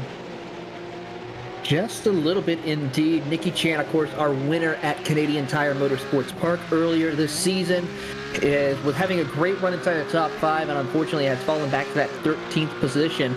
We'll see if he can be able to recover and find his way back at least into the top 10. Yes, he is. Well, with that in mind, we're going to have a quick chat to your race winner tonight, Curtis Crummell. Curtis, a fantastic race tonight here at Imola, a very busy track and a hectic start. Tell us about the race. Curtis Crummell, do we have you here? Hi, yeah, sorry, I didn't hear the beginning of your intro. Well, my question was, Curtis, this race was incredibly hectic tonight for you in the sport class, brought to us, of course, by Pirelli. Just tell us about how it was tonight for you, that start especially. Best start was, I felt like Moses. The sea parted and I drove through and just had to run for my life. Will put the pressure on me, and it was exciting from beginning to end. It definitely was. Definitely a hectic one for you, of course. Championships not been in your grasp this time by, but a strong season for you and a great race here tonight. A tricky track. Anybody you'd like to give a shout out to or thank? Well, everybody that's running this and all the guys doing the track walks and all the help. My speed picked up from the very first race all the way through this one, and it just makes it so much more fun. And everybody's got a good attitude and just makes it a ton of fun. So everybody doing PCA sim racing just makes it what it is. So yeah, thank them. Awesome. Well, thank you so much for joining us. Curtis Cromwell was the winner of round number 8 for your sport class. Well, next up, I think we've got Taylor Burris standing by here with Will Waldron, your champion. Here with Will Waldron coming home second place in the race, but is now a champion. Will, how do you feel about winning the sports championship? And tell us about that opening lap of how in the world you survived that. Oh my God, yeah, it's incredible to be here. The racing, I had a great start at the beginning of this thing, and it just all fell apart at the end. And so proud to have brought this one back. Yeah, incredible time. But the start of the race, I learned a lot being back in the pack for the other races. I was just trying to mind my P's and Q's, and crazy stuff happened. So John Martin got taken out. It was a mess. So yeah, just bad luck for those guys. I just kept my head down and thought about the big picture. Has the heart rate gone down a little bit? Oh yeah. After about the first 3 laps, I kind of gathered it up and just thought about it. Said, all right, don't do anything stupid. Just mind your race. Maybe have a crack at P1 because anything can happen. But don't do anything risky, for God's sakes. Very true. Well, you played a smart race, and it gave you the opportunity to win the championship in the sports class. With that, though, Will, who would you like to give a shout-out and thank you to? You know what? Everyone that contributes in this thing and keeps the ball rolling. Our sponsors, of course, Pirelli, Hagerty, Porsche, making my little dream come true out here. It was a real pleasure, and pleasure to share the track with the other guys too. You really get to know a bunch of the folks out there. And I have to put my head down and think about the next one. Well, of course, and we look forward to seeing you in the next season. That is Will Waldron coming home second place. He didn't win the race, but he won the entire ordeal. The championship is his in the sports class. But now Ricky has caught up with third place finisher and the second place finisher in the championship, Oregon Gerlach. And Oregon Gerlach brings it home the second step, or the third step rather, on the podium in points, or second step, I apologize, for season 6 here of PCA Sim Racing competition. A great race out there, but man, was it hectic there on the start. Take us a little bit through what it was like there. Well, I didn't have a great view of what was going on up ahead. I got kind of swallowed up a little bit there in the first lap. The other guys kind of took off. I could never really catch up. I just wanted to say hats off to Will and John both this season. They were fast and drove clean all year. Congratulations to Will for bringing it home this year, for the season. Absolutely, and nevertheless, a great job to you. I mean, it takes a lot of consistency to do well here in PCA competition. We've heard everybody talk about how great the competition is, the respect of the drivers out there on the track. Of course, I'm sure you feel the same way, but, any ambitions to possibly try and move your way up in the PCA ranks? Oh, I don't know. Sure, of course. But, that's for other people to decide. I'm just happy to be out here driving with these guys. Everybody's really cool. I've had a really fun time this series, and I look forward to the next one, whenever that is. Certainly, but with finishes like that, people tend to notice. But bringing it home, P3 in the race and P2 in points. Oregon Gerlach, anybody you'd like to thank here tonight? Yeah, I do have people to thank. Thanks first off to sponsors Haggerty and Pirelli. It's appreciated that they help put these events on. It's a lot of fun for a lot of guys, so that's appreciated. Big thanks to the guys in Zone Group 2 and 4, the guys that run everything. Jared, Josh, and David. I wouldn't be this. We're only here because these guys put on our practices and stuff, and especially big thanks to the other guys, Glenn, Robert, Abby, and Josh again for working with me this week and helping with setups and stuff like that. It's been a big help. I wouldn't be anywhere near the podium if it wasn't for them.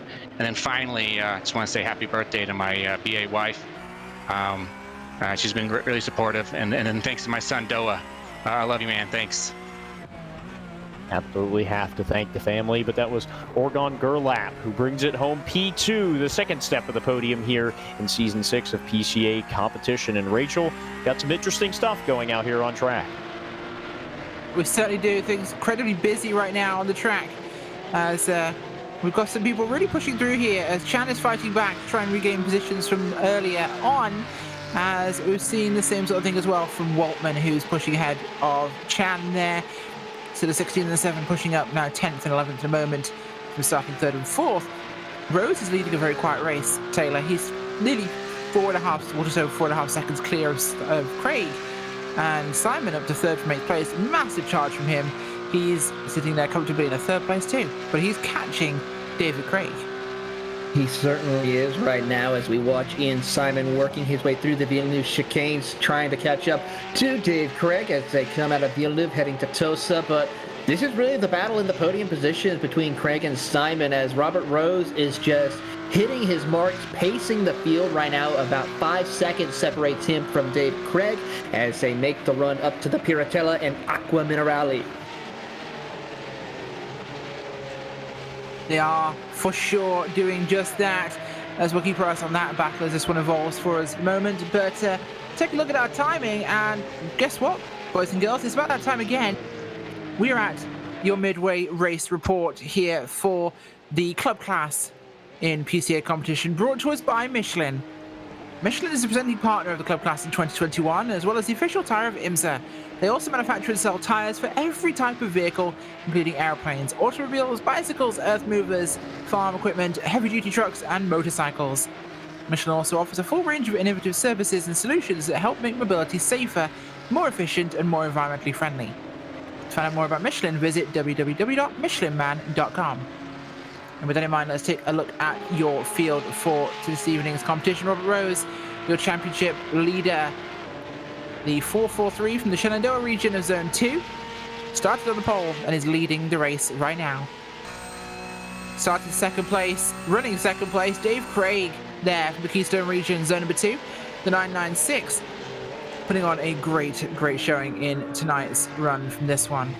Third place, the hard charger, the Texan who definitely put it into high gear at the start of this thing, is the 87 of Ian Simon, the Whiskey Bay region of Zone 5 there. 87 car put on a stormer early on and is now chasing down second place. From 4th to 5th to 4th is Jeremy Masriello of the North Country region, is the number 1. The 25 car is up 1, but is being chased very closely by that guy behind him. Lone Star region, Zone number 504 of Klaus Nielsen. He's up 2 spots from 7th, where he started. 6th place is Ryan Kornowski, the Rocky Mountain region, Zone number 9. The 22 car is up 3 from 9th. In a big knot of cars fighting for position here is Sean Murphy, the Palmetto region driver of Zone 3, is in the 20 car. He is currently up 3 spots from 10th. Just behind him in this mess is Jean-Paul Leno from the Mardi Gras region of Zone 5. The 987 putting on a big push here, as right behind them we see contact with the next place, which was Nicky Chan and Jonathan Waltman, who were both trying to recover. Oh, tragic. As we'll see 9th now, Julian Velez. Velez was 14th, now running 9th, so move him up another couple of spots there. V10 is Aaron Ambrosino from the Hudson Champlain region of Zone 1 in the 08. He is currently up 6 places from 16th on the grid. And in 11th spot is going to be Jonathan Waltman from the Santa Barbara region of Zone 8. Number 7 machine in the bright yellow banana car, as we like to call it, trying to work his way into the top 10 here in the final race here at Imola. 12th spot going to be Jake Stensenbrook, started in the 15th spot, now currently scored in 12th, the Ohio Valley region driver of Zone 4 in the 46 machine, in a hard-fought battle down the front straightaway. Right behind him is Robert Lacroix as he drives down to the inside there, the Ransport region driver of Zone 1, to move him up one spot, the 64 machine, now going to be scored in 11th. 14th spot is going to be Dane from the Sencos region, Florida, of Zone 12. Number 26 just saw that great battle in front as he is trying to get a piece of that as well. 15th spot, and be Mario Gonzalez from the Hill Country region of Zone 5, the 777 Jet Black Porsche, currently scored in the 15th spot, started 18th, up just a few positions. 16th spot going to be Tamer in the 043 machine from the Red Star region of Zone 2. P16 currently scored on our boards. Started 13th, so down 3 positions from the starting spot on the grid. A driver that we saw a lot of, the Upper Canada region driver of Zone 1. Number 16, Nikki Chan, started in the 4th spot all the way down to 17th after an incident, as that Upper Canada driver with that beautiful Canadian flag paint scheme trying to work his way back up to the field. Dave Stewart is another Upper Canada region driver of Zone 1. The 914 machine started in the 29th spot, up to 18th now, scored 11 spots plus for the 914 machine.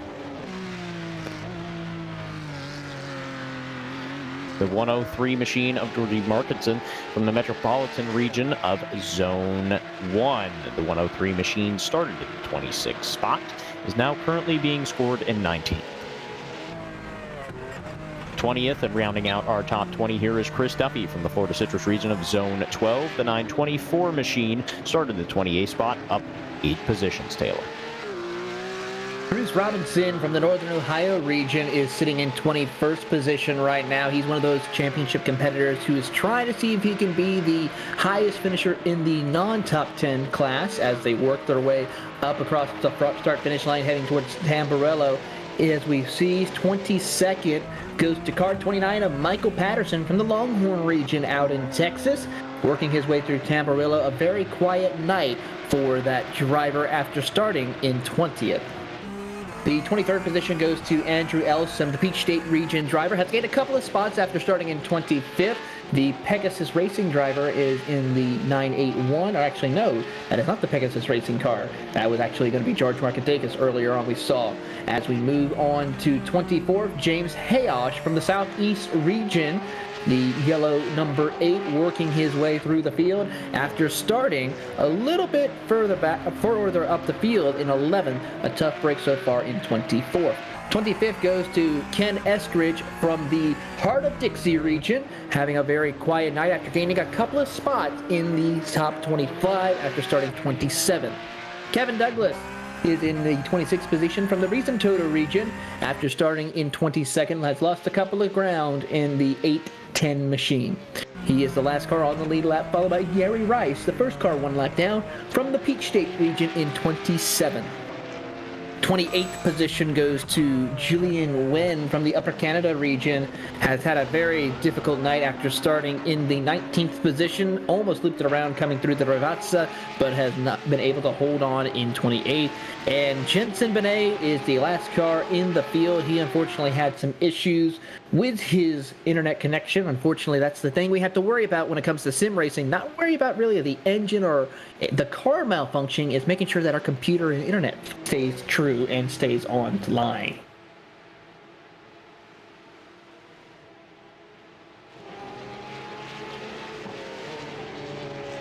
Well, that it is, Taylor Burris, as we wrap up our midway race report for the club class, brought to us by Michelin, of course.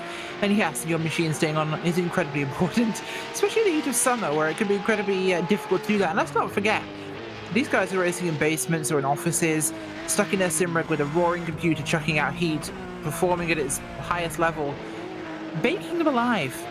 unless they've got air conditioning, at which point I hate you. But in most cases, I'm pretty sure they don't, so it could be pretty tough, especially for those people that live in more kind of temperate climates where you're not expecting the high heat. Those summer months can be really bad.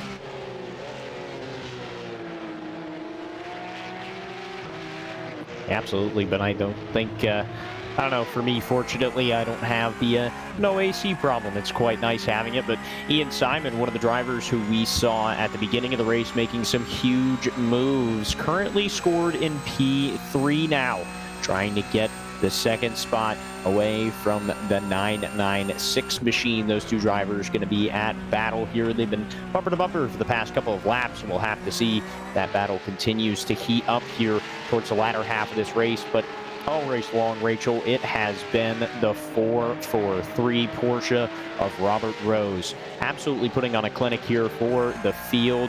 Your current points leader looking for the championship here tonight, and what a better way to do it to come out with the win. With 8 minutes left to go, Rachel, it's looking pretty good for that machine. It is certainly looking great for him as we have a three-way battle for 10th place right now with Ambrosino there, Murphy and Lacroix in the rear of that group there. One of these days I'll have to ask him if he wants to pronounce Lacroix or the French Lacroix, meaning of course to cross in French. A small town name actually over there, but became a surname a lot later on for the priesthood profession actually. My history, my knowledge of random facts is kind of annoying at times, but it's also sometimes useful like this. But as we see that battle evolving here, running down towards Acqui Minerale, dropping into that bowl here at the top of the circuit. A difficult place for them. Got to make sure you get the balance right of the car here for this double apex right that goes down then uphill, which is I think one of the few, if not only, places, Taylor, we see that sort of complex of a double apex corner that has an up and a downhill section. It certainly is one of those interesting components of Imola that we don't really see on a whole lot of other circuits across the world. That just makes it so unique about racing here at Imola, trying to find that groove, especially with those two apexes that you see at the Rivazza as we're on board with Ian Simon. I'd like to try to see if we can get an onboard camera of someone going through the Rivazza right now to let you see the intricacy of having to go through that section of the course in order to make sure you get enough corner exit speed to carry you down the long front straightaway.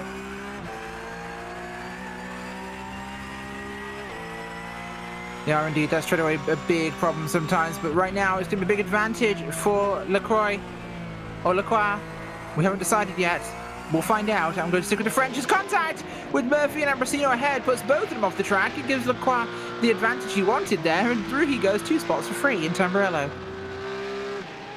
Yeah, and that's just one of those situations, Rachel, where hard-fought racing going off into a corner and trying to outbrake your opponent going into the chicane ends up terribly wrong, as we've seen that in just a couple of races here tonight as drivers battle hard in the final race of Series 6 of PCA competition here at Imola, and another good battle for the 17 spot between these two drivers as we're going to see them. Looks like that 043 machine has a little bit of damage, but Dave Stewart, the Upper Canada region driver of Zone 1, likes the damage on the machine in front of him, gives him an opportunity to make some passes and further the positions that he can make here is a little sideways. That kind of takes me out of the topic that these Porsches maybe are just getting a little bit looser from what we saw the rough track versions that we've been running all evening here, Rachel. Very much so. We know the roof tracks were very loose under these later conditions in the race, as we see about 4 minutes of the clock here, 4 minutes 40 or so. It's that position where, Taylor, I think that it's just the positioning of the car and the fact it's running tyres that degrade over a race run, that on a track with this much undulation, it just throws much more stress into the tyres, which could really kind of force them to wear out faster. It certainly is, and that's one of the difficulties of racing these Porsche 911 GT3 Cup cars, and really that's why, in order to become a Porsche factory driver, if that's what one day a competitor who races in these GT3 Cup cars, that's what they're tested on, is because the difficulty of the handling of these cars, and Porsche intended it for it to be that way to test the limits of future factory drivers that would have the rank of one day either getting behind the wheel in their GT3, GTE cars, or even in the very near future with the LMDH program. An exciting time to be sure for Porsche drivers and fans of Porsche, of course, as we all are here at the PCA, as we keep our eyes on this race right now, because at the moment, Lacroix is starting to catch up here on Velez ahead of him, so this could be a move for him into the 9th place from 10th. Recovering, though, from some early mistakes, or issues, I should say. He's up down from 6th to 10th, the most down 4 spots. But one who's moved forwards up 6 places from where he started, running now 6th, Jean-Paul Lenoux. He himself is chasing down Klaus Nielsen, and that battle is only just... Oh, as Nielsen locks it up and goes around, I'm sorry. Curse at the commentators. He just got past him. Yeah, and I believe that's happened quite a few times here tonight, Rachel, but ends up to recover the car, so Klaus going to keep going, the Lone Star Region driver, getting back on track. Only a loss of 2 spots there, so back to the 7th spot now, as we'll see. And Robert now from the Ransport region is still trying to make small gains to get himself locked in to the inside of the top 10 here. Julian Velez, the Northern New Jersey region driver. Both drivers have battled hard throughout our races this season here. All 8 rounds, these drivers have been hard at each other. And we heard in some of our interviews of how much it really takes out of a driver to compete consistently for all 8 rounds in the practice and the time that goes into PCA sim racing competition here.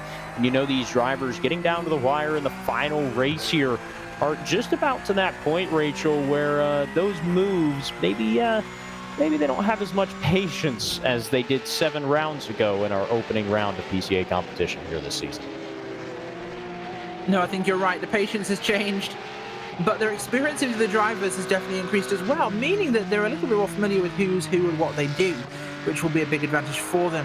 And you'll be a little bit less patient, but you'll know how much you can push the issue. Robert Rose out front, 5.4 seconds ahead of second place Dave Craig, who himself has 3 seconds straight on Ian Simon. And those guys are 3 seconds ahead of Jeremy Masriello, running back in the 4th place. Masriello, he's being hunted by Jean-Paul Lenoux, so we could see a change of position here as the Mardi Gras region driver is going for this thing. He's got a little Hello Kitty at the back of that car, but I really like what it says on the back bumper there. I may be slow, but I'm ahead of you. This guy's a troll. I like it. As we see our race leaders right now, Rachel, come around to take the white flag, as we are now just shy of a minute to go, and it usually takes a little over a minute and a half to a minute and 50 here, as Bob the flagman will be waving that white flag, as he is not. He got it in his hand, but hasn't waved it quite yet, but it looks like to be the final lap as we are on board with Jean-Paul Lenoux as they enter into Tamburello for the final time. He is going to try and hunt down Jeremy Masriello to try to get that 4th position. Going for it indeed. Can Lenoux do what he needs to do here? Move up a position and gain that spot and put himself in 4th. That'd be huge for him. Of course, as Robert Rose now coming round for his final lap here at Imola. It has been a big one tonight in the club class. These guys have been pretty much all over the place. We've had action, we've had drama, we've had shenanigans, and we've had some really big racing. But as it stands so far, it looks as though Lacroix did get past Velez easily there. Waltman recovered well. Yuki Jan did not recover as well, unfortunately. They're back in 12th place. But here we go. Robert Rose through Variante Alta for the last time, with the guys behind him also pretty close. But Ian Simon's closing in on Dave Craig, but he's not going to be close enough to make a difference in this final lap here.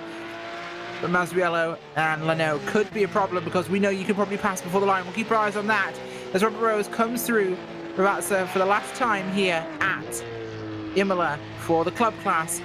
It has been a long season, but he will be the champion. That's it for Robert Rose. He'll come through the final king, the winner of your club class, presented by Michelin. Dave Craig will come across the line in 2nd place, but we'll keep our eyes here just behind him on Lenoux. He did not get enough run. Unfortunately, he'll come back behind Masriello. Simon finishing there in 3rd, of course. Taylor, rookie. Club may have been a foregone conclusion for the championship, but it wasn't for the race. Yeah, that was a great race all the way through. We saw a lot of good battles, Rachel. throughout the whole entire field, and I just think that's what this Porsche 911 GT3 Cup car has to produce here. On a track like Imola, a very technical course, and these drivers took to it very well. And didn't see a whole lot of incidents throughout the entirety of this race. Of course, we saw a couple of incidents running the roof track version of the Porsche here, but these drivers stayed pretty timid here, which I did not expect, with the championship getting deeper into the field, being closer and closer, as a good battle for a couple more cars as they work their way across the line. Yeah, there really is, and it's definitely been a busy one for us, as I think a lot of these places are actually pretty slimmed down in terms of position, apart from perhaps Velez and Tornello, which could be a position change back there. Other drivers somewhat separated out, but we've seen a big differentiation in time here, Taylor. We've seen so much spread, really, about how these guys have been going about this thing, as the leaders are just lapping around here to close this thing in. And it has been a very, very busy race. It certainly has been a very busy race. Of course, for someone like Robert Rose, it's been a very quiet one, but for the rest of the field, who has been battling left and right throughout the race here, especially Jean-Paul Hinault, Jeremy Masriello, Ian Simon, they have been busy trying to get the best possible finishing position in this season finale here for the club class. A very good way to end it off, and look forward to seeing what we can do next season. Do indeed. Here are your results on the screen. Zone 2's Robert Rose wins the championship in the race at Imola here for your club class ultras by Michelin. Zone number 2's David Craig comes home in second place. Third place, Ian Simon, with Jeremy Masriello in fourth. Jean-Paul Hinault in fifth. Behind them, Brian Kornowski, Jonathan Waltman, Klaus Nielsen, Robert Lacroix, Julien Velez in 10th, with 11th Dante Tornello, Mario Gonzalez, Nicky Chan, Tom Elbaga, and Dave Stewart in 15th. Rest of those positions up on your screen. Do not go anywhere. The best is definitely last. Pro coming up next.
Hagerty is the world's largest provider of specialty insurance for enthusiast vehicles and supports keeping car culture alive through youth programs, the Historic Vehicle Association, the RPM Foundation, and more. Hagerty is home to key programs such as the Hagerty Drivers Club, Hagerty Drive Share, Hagerty Valuation Tools, the Hagerty Drivers Club magazine, and much, much more. For more information, visit their website at hagerty.com. PCA Sim Racing is proud to have Hagerty Motorsports as its 2021 title sponsor.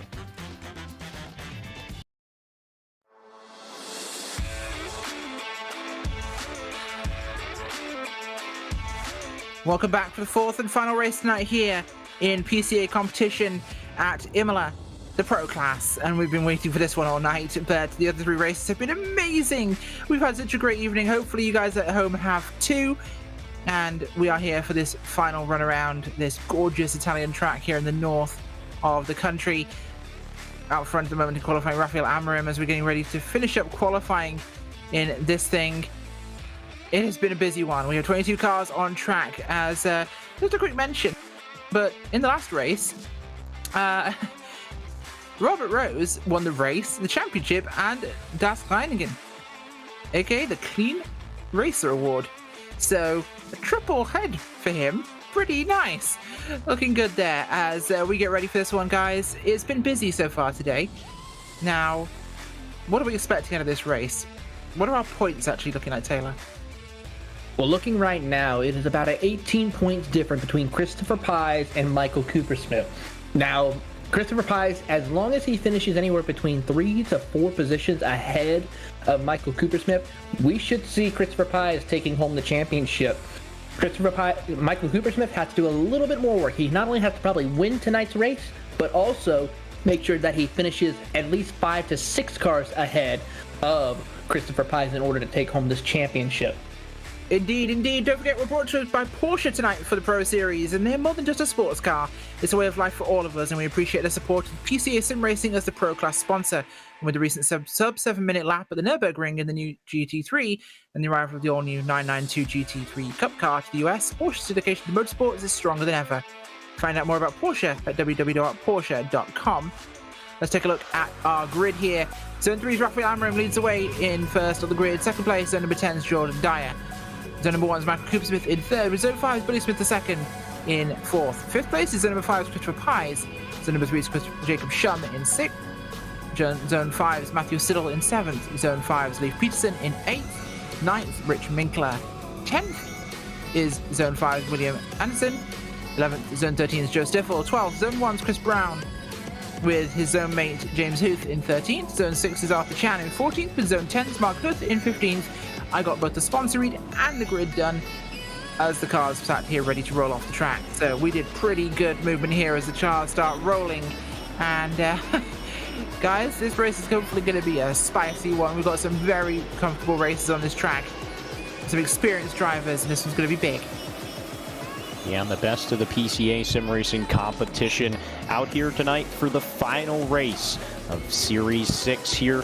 Race number 8 at Imola, and these drivers are going to be putting it all out there on the line. Michael Coopersmith, Billy Smith, both going to be trying to get in front of Christopher Pies here for the championship.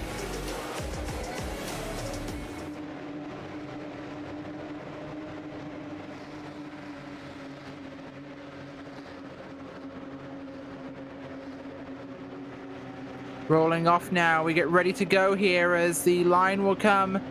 Amorim and Dyer lead the way as the acceleration starts. A big jump by Coopersmith to the outside. Three-way lead for this race here as they go under the bridge. And oh my god, we are seeing it happen like I thought we would.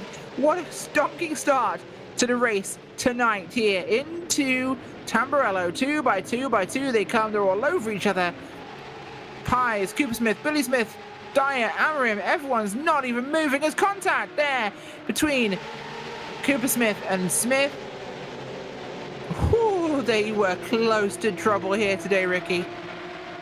Yeah, very close contact being made. That's very easy for a car to go around, especially with just the slightest bit of contact. But these drivers fighting for every position off the start, Rachel. We saw in the club class race just a few moments ago, drivers going super deep into turn one, trying to gain as many spots as possible.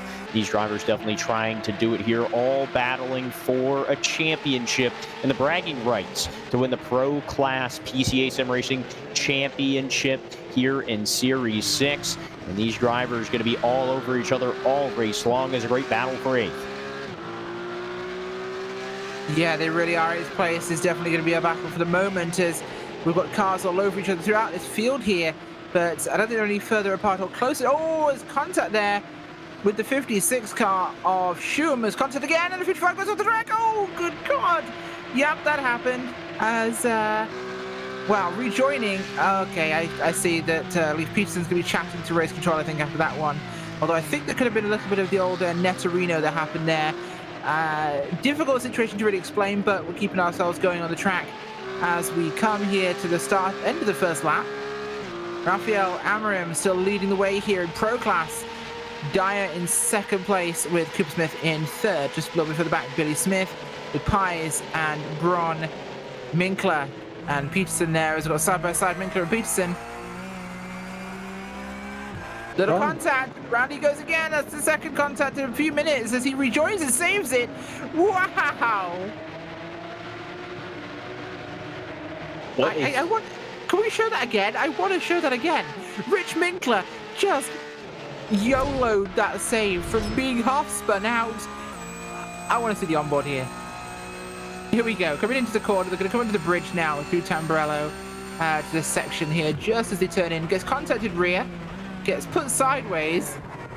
Deja Vu starts playing in the Eurobeat as he gets over the curbs, gets it sideways, nails it and saves it. What a machine.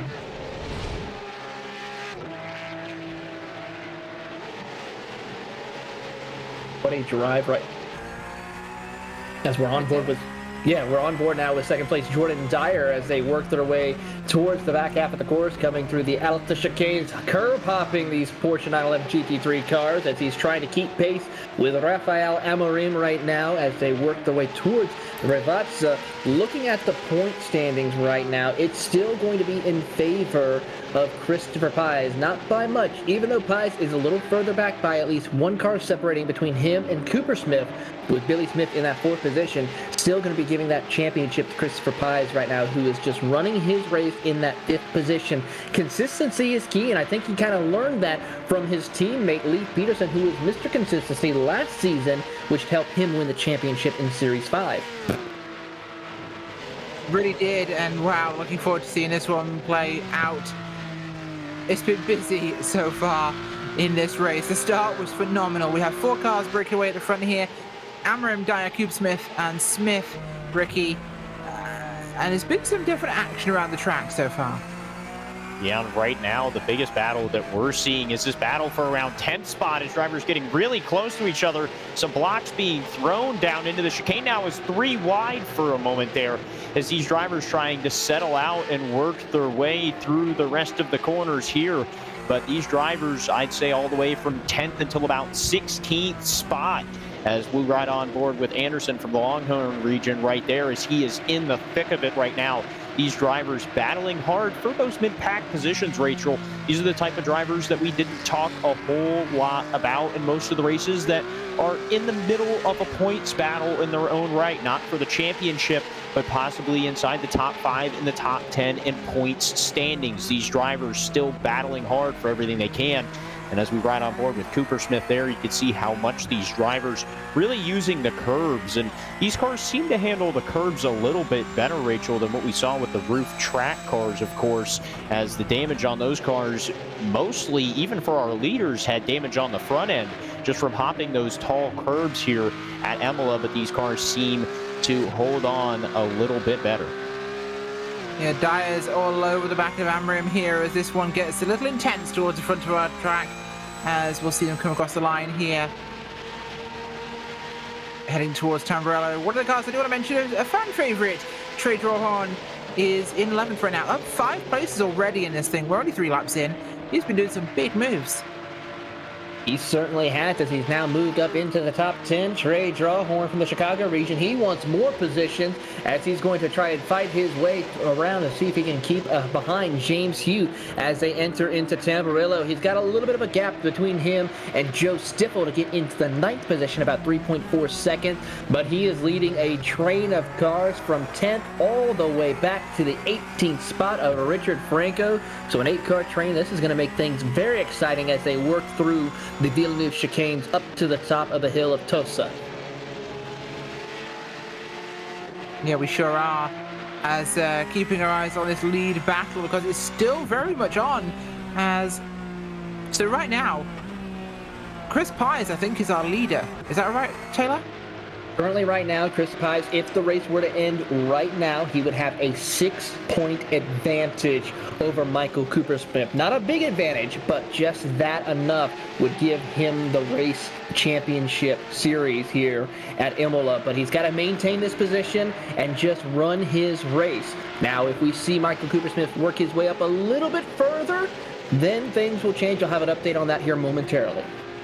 Very much so. As he's in a great position with this because he's got 3 seconds in the cars behind him and nearly 2 to the cars ahead. Run a clean race, do well, they let the 4 ahead back at each other, and just be consistent. It will do the job.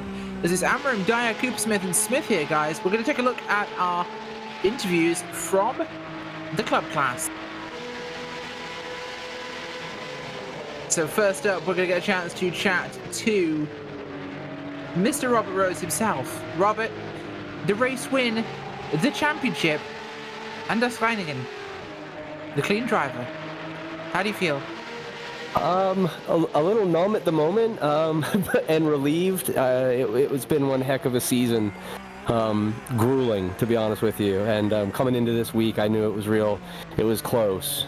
I know Jean-Paul is fast, and I didn't really want to leave much margin for error. So put a lot of laps in this week to try and get the pace consistent, and I am looking forward to taking a night off tomorrow night. I think you deserve it after this one. A phenomenal run this season. Who made it happen for you? Well, I think obviously the PCA just putting this together, the Sim Racing League, is phenomenal. I can't say it enough. I think I've mentioned every time I've been on, but I haven't seen anything like this in any other leagues that I've taken part in. It's just it's a great experience, and just to sit in the waiting room with guys that you know and you get to trust on track, like Dave Craig and Ian Simon. I mean, they're great drivers. So I think Doug Atkinson for spearheading everything, and everybody with the steering committee. I know guys are kind of coming and going from that, and I know that everybody that's on there are really good people. So Mike Neiden, I know, thanks to him for getting everything set up, and he's run the club events all season, so huge shout out to him for everything he's done to get us where we're at. And Chip Witt stepping on to the steering committee, I know those guys work all the time, so to them, super thank you. Haggerty Motorsports, Michelin for sponsoring the class, and then everybody in the club class. It's been one heck of a season, super clean. I can't say enough about driving with these guys. It's been a real pleasure. A fantastic way to put it, and congratulations again on the championship, the race, and the Clean Driver Award here tonight for you, Robert Rose. Congratulations. Thank you very much for everything y'all do. Gonna go watch now. Thank you. We appreciate you. Bringing up next is Dave Craig, who came...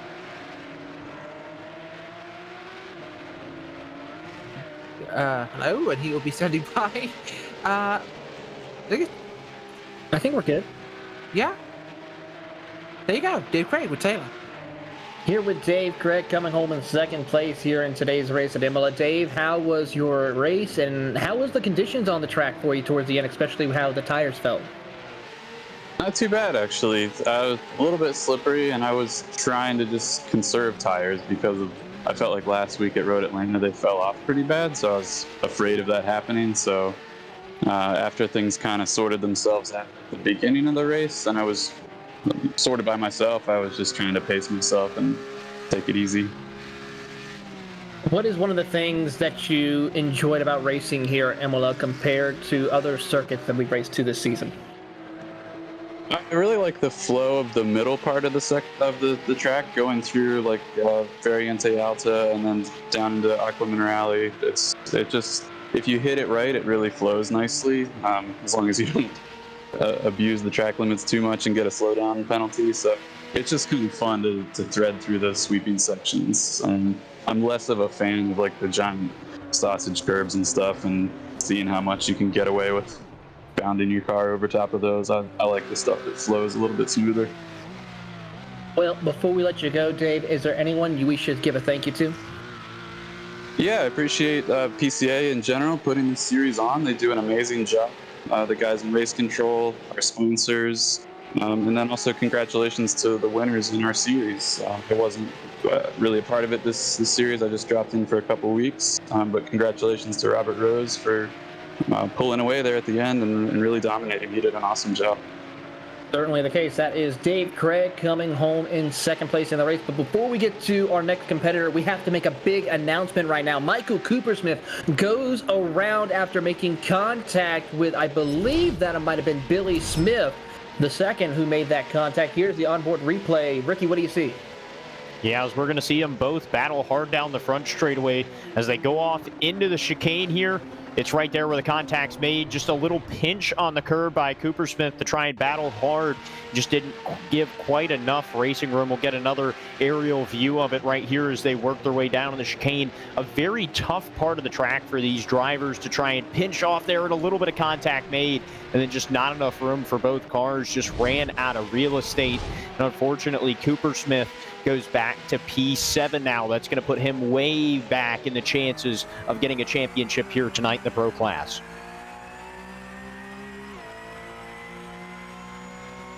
And with that, we now turn it over back to Ricky as he is with our podium finisher of Ian Simon.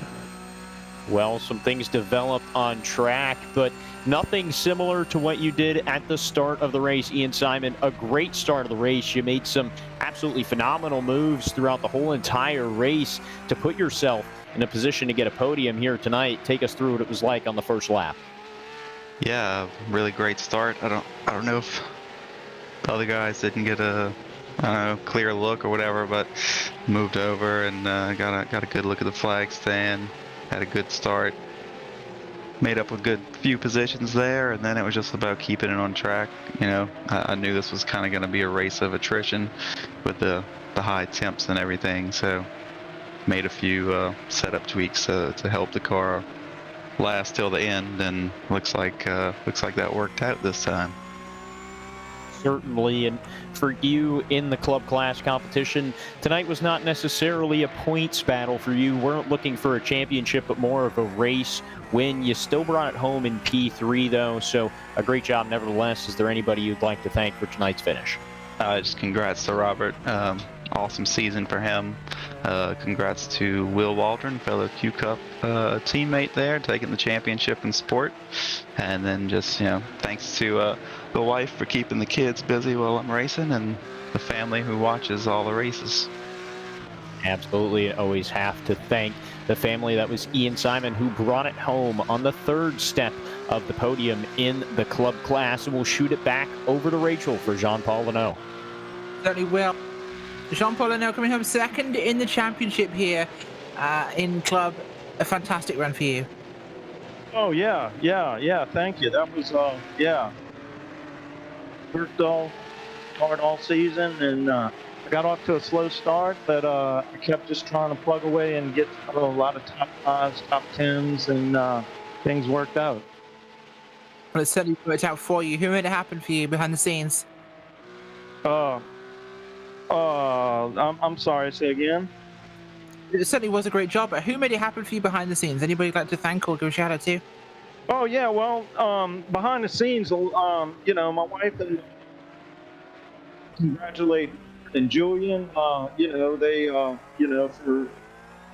thanks to Doug Atkinson for putting this series on, and I know he does a lot of scenes, so in all the PCA club drivers, the sponsors, Haggerty, Z1, Pirelli, Michelin, Porsche, and so thanks to all them, and thanks to you guys for the great broadcast. you for joining us here tonight. Jean-Paul Lano coming home with a second in the championship. Okay, thank you. And last night, I moved myself on the channel again. This is the second time tonight, so I'm definitely showing a good one here. But we have Julien Velez third in the championship tonight. Julien, a great run tonight and great run all season. Big points and big rise. Yeah, I'm grateful for where I am today, especially after last week's connection issues. It was a great season, and it was all about consistency. I needed to keep my races clean and just try to keep driving forward and staying on top of the pack, and it really paid off at the end. Well, you seem to secure just that in the end. What was the plan all season to make this happen? Just staying consistent, really. There was a lot of new tracks I've never been on this season, and I had to learn them pretty quickly. I didn't have a lot of time like I generally do to practice, and I just went with it with a positive attitude. I tried not to take it as seriously as I have in the past, and I think just being a little bit more lax and just trying to focus on fundamentals and being smooth on the controls just really paid off. I have the privilege of racing around some pretty clean guys. I know that we can keep things pretty tight and keep it clean, and that's really important when you're out here. So yeah, it really worked out. I'm happy where I ended up. Well, it certainly seemed to do that for you. Anybody like to do a shout out to or thank? Yeah, huge shout out to PCA, to Podium, to Zone Group 1. All these guys have been amazing. My wife and, my family especially for supporting me and watching me. Thank you so much. It has really meant a lot, and this has been an incredible season. I can't believe, I started a year ago in rookie class, and here I am a year later, top 3 of club class. I can't believe it. Please. After tonight's showing. Thank you very much for joining us. Thank you. Julien Velez coming home third in the championship. And well, we are crossing our halfway point in tonight's race, so it's time to do your midway race report. This, of course, brought to us by Porsche. And Porsche is more than a sports car. It's a way of life for all of us, and we appreciate their support of PCA Sim Racing as the Pro Class sponsor. With the recent sub-7-minute lap at the Nürburgring in the GT3 and the arrival of the all-new 992 GT3 Cup car to the US, Porsche's dedication to motorsports is stronger than ever. Find out more about Porsche at www.porsche.com. And quick report, issues for Michael Coopersmith, who has, I believe, a penalty, black flag for the incident earlier on. This is huge for his chances. If he'd won the race, he'd have won the championship. Unfortunately, now black flag will change that a little bit for him. But let's go to our midway report. And Rafael Amorim out front by 8.9 seconds. That is insane. The Peach State Reed driver of Zone 3 in that 20 car doing a fantastic job from flag and heading towards the next flag. Billy Smith II, the Maverick region, is in second place right now. The 70 car from Zone 5. Sadly fourth, running in second, and survived some pretty rocky terrain. Christopher Pies, the Lone Star region in Zone 5, is the 14 car. He is your points leader right now and doing very well with that, being further up the grid now. And third from fifth. Fourth is Chris Braun from the Northeast region of Zone 1. And he is, of course, in the 258 car. Braun is up 6 spots from 10th. Jordan Dyer started second, currently running fifth from the Schlangenstein region on Zone 10. The 3 car is unfortunately down 3. Rich Minkler there from the Rocky Mountain region, Zone number 9, the man that could drift it like a machine. The 76 car is currently up 3 from 9th. And Leif Peterson, the Maverick region driver, Zone 5, the 913, running currently in 7th place. He is up 1 from 8th. Ricky? And in the 8th spot right now, the 003 Tiger scheme of Joe Stiffel from the Chicago region of Zone 13 started in the 12th spot. Moved all the way up into that 8th spot now, and nobody around him as of this point to battle for that position. 9th spot is going to be James Huth from the Hutchin Champlain region of Zone 1. Car number 12 started deeper in the field tonight in the 13th spot, now running in 9th inside the top 10. A good top 10 finish for that HBR Porsche. 11th spot is going to be William Anderson from the Longhorn region of Zone 5. Number 41 machine up 1 spot from his starting place on the grid from 11th to now 10th spot. Mark Huth from the St. Louis region of Zone 10 in a heated battle right now from a car behind him. Started in the 15th spot. Now up to 11:34. Machine under fire from the 1-2-1 of Joe St. Clair from the Upper Canada region of Zone 1 just behind him. That battle going to heat up. We'll have to check on that after our midway race break. 13th spot going to be Tyers Drawhan from the Chicago region of Zone 13. The 395 machine having a great night tonight. Started in the 16th spot, I apologize, up 3 positions from his starting spot on the grid. Our 14th spot going to be Jonathan Shum from the Carloso region of Zone 3. The 97 car started in the 17th spot. Now up to 14th and continuing that push towards the front, Taylor. Stephen Chen, of course, is in the 15th position as we work on board with him from the Diablo region. Has gained 5 spots since the drop of the green flag after starting in 20th position. 16th is Rick Reisenberg, also from the Diablo region. The 2 Diablo drivers working their way through the Revatsa as he has also gained 5 spots after starting in 21st. 22nd, or 17th actually, is the car 173 of Richard Franco from the Potomac region, another driver who has gained 5 spots as well, as those 3 drivers are actually following each other since the drop of the green flag and working their way through. A good drive for Franco. 18th is Arthur Chan from the Canada West region, who started 14th, has lost 4 positions so far, so a tough break for him. But I think the biggest tough break award has to go to Michael Cooper-Smith. With the incident he got involved with and having to receive the penalty, he will sit 19th position after he was so close to having a shot of a chance at a championship. Rounding out your top 20 is Jacob Schoon from the Carolinas region. Started in 6th, has fallen back to 20th after the issue he had in the opening laps and the last car on the lead lap. 21st position goes to Matthew Siddle, the first car 1 lap down from the Lone Star region, the Mode Motorsports Porsche, trying to find a way to finish out on a high note, but unfortunately looking like that will not happen. And Carlos Lopez, 22nd, will get a DNF. Well, there we go. That was your mid-race report brought to us by Porsche tonight for the Pro Class, and we have still Rafael Amram out front with 12.5 seconds now lead over Chris Braun and 6 minutes 56 on the clock. It has been a whopper tonight so far in Pro Class with drama and excitement all around. Dyer's up to 4th place here. Pye is still good in 3rd. This is going to be his championship if nothing else happens.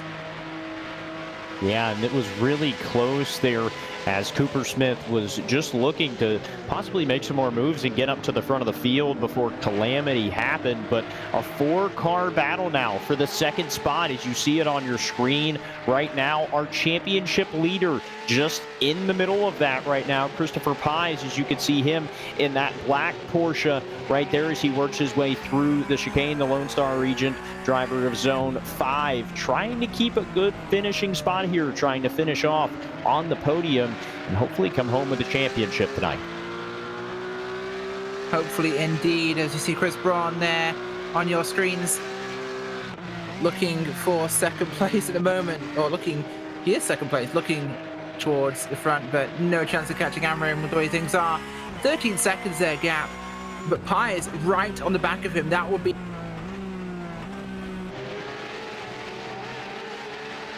Certainly is a good battle right here, Rachel, as we see Christopher Pies trying to catch up to the 2nd place driver of Chris Braun as they head through the Piratella down into Aqua Minerale. As we watch on this battle, actually, they're now, a little bit further behind. They're coming through the Alta chicanes heading towards Rivazza, but here's a big run right here for Christopher Pies as they head down the hill towards Rivazza. Can't make it to the inside just yet, but a good opportunity if he sets it up out of the 2nd Rivazza down the long front straightaway here to maybe make a pass heading into Tamburello.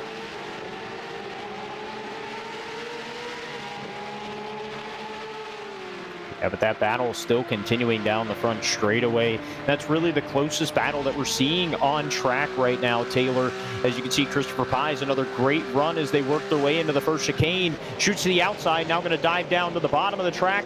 Can't quite make it there. A smart move to back out and around goes the 2nd place driver, as that's going to put Christopher Pies now in the 2nd spot. Huge problems there for Chris as he now spins off of the track. loses that second spot in a very good finish here tonight. Yeah, unfortunate for him, but I think the pressure there by Pies was a little too much, but it was nearly a breathtaking moment. Replay there for you on the screens as they come now towards Tamburello, and that big pressure. Looks at the inside, goes for the move, and daring to leave a gap at the outside. I think it just caught him unawares. Seems to be that way because there was no contact between Pies as well as Siddle. As we saw, or Braun, as we are on board with Jordan Dyer, you'll see a little bit more of the incident right here. There you see Braun just loses it under braking, loops around, almost made contact with pretty much everyone in the top 3 right there, or the top 5 right there, as they come out working through the field up on the top of the hill towards Aqua Minerale as they head towards the Alta Chicanes.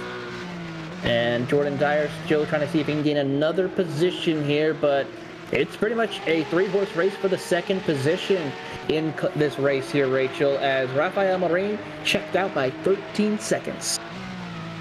Yes, he is. Amarim doing exactly what he needs to do at the moment to bring this race home. It won't be his championship, but he will definitely bring the race. There's Drawhorn, the fan favorite, in 12th place right now. He's had a rough season, but this one's looking like a better result. Hopefully heading towards top 10. Yeah, and we can only hope, as like you said, Rachel, not the type of season that he was hoping to have here in Series 6 of PCA competition. Is this battle still for the second spot heating up with these drivers? Is Jonathan Dyer now trying to get into that P3 position and possibly hunt down Christopher Pies for the second spot? But that battle for the podium is Billy Smith from the Maverick region. You looked off of the back of his Porsche 911 GT3 Cup car as these drivers really putting down some good lap times, Rachel. We saw the lap times start to fall off at the end of the club race, but it seems like some of these drivers are starting to put down pretty much even lap times after the tire wall kind of fell off and these tires got settled into the older conditions and lost a little bit of that rubber. The times most definitely slowed down. These drivers in the pro class doing a great job at limiting how slow that these tires are going here and still continuing to run consistent lap times. Yeah, definitely are, as we run down those minutes now. 2 on the clock as this thing will come towards the end. That's Dyer there in 4th from the Schlansan region, zone 10. Right behind Smith as they jump those curbs. That's a gorgeous camera angle, of course. Those are the Dougie Beard camera angles that we're seeing there, and they are gorgeous. I love the way some of these things look on the track, and you just get those moments like the head-on look there towards Variante Alta. And yeah, that looks so good. It certainly does, Rachel, here in the closing minutes as they come down the front straightaway. There you see Christopher Pies leading Billy Smith and Jordan Dyer as they head towards Tamburello. It's still about a 2-car length advantage for Christopher Pies over Billy Smith as you're on board with Billy as they head down towards Tamburello. He's going to try to see if he can get a little bit closer to him, maybe see if he can get into that second position as they enter the braking zone. A good drive for the former series champion of Billy Smith, as he's trying to find a way to catch up to Christopher Pies as the white flag is out. Definitely is. White flag is out on track, and this will be our last time around. Pies is holding off Smith and Dyer, who are right on the back of him, so this could still go many different ways, but Amarim is your leader. We've been not really talked about him too much tonight, but he's been doing a stellar job here. But wow, yeah, this has been good. The absolute clinic he's put on for the field tonight. Amarim has really just taken them out to dinner here tonight. Almost a 15-second lead, probably 15 seconds by the time the checkered flag flies here with on the last lap here. And a great job, nevertheless, for all these drivers in the pro class here tonight. Definitely is. Last time now, down towards Ravazza for Rafael Amarim. Christopher Pies holding on to second place ahead of Billy Smith and Jordan Dyer there. That'll be one we'll quickly flick to in a second, but through the last corner comes Rafael Amarim. Going to be the win tonight for him at Imola in round number 8, and behind him, oh, this is close, so close.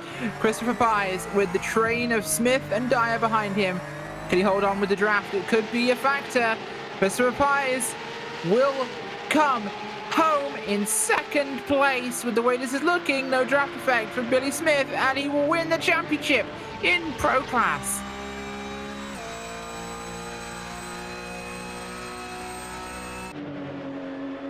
What a drive for Christopher Pies here. 2 wins this season and a multiple top 5 finishes.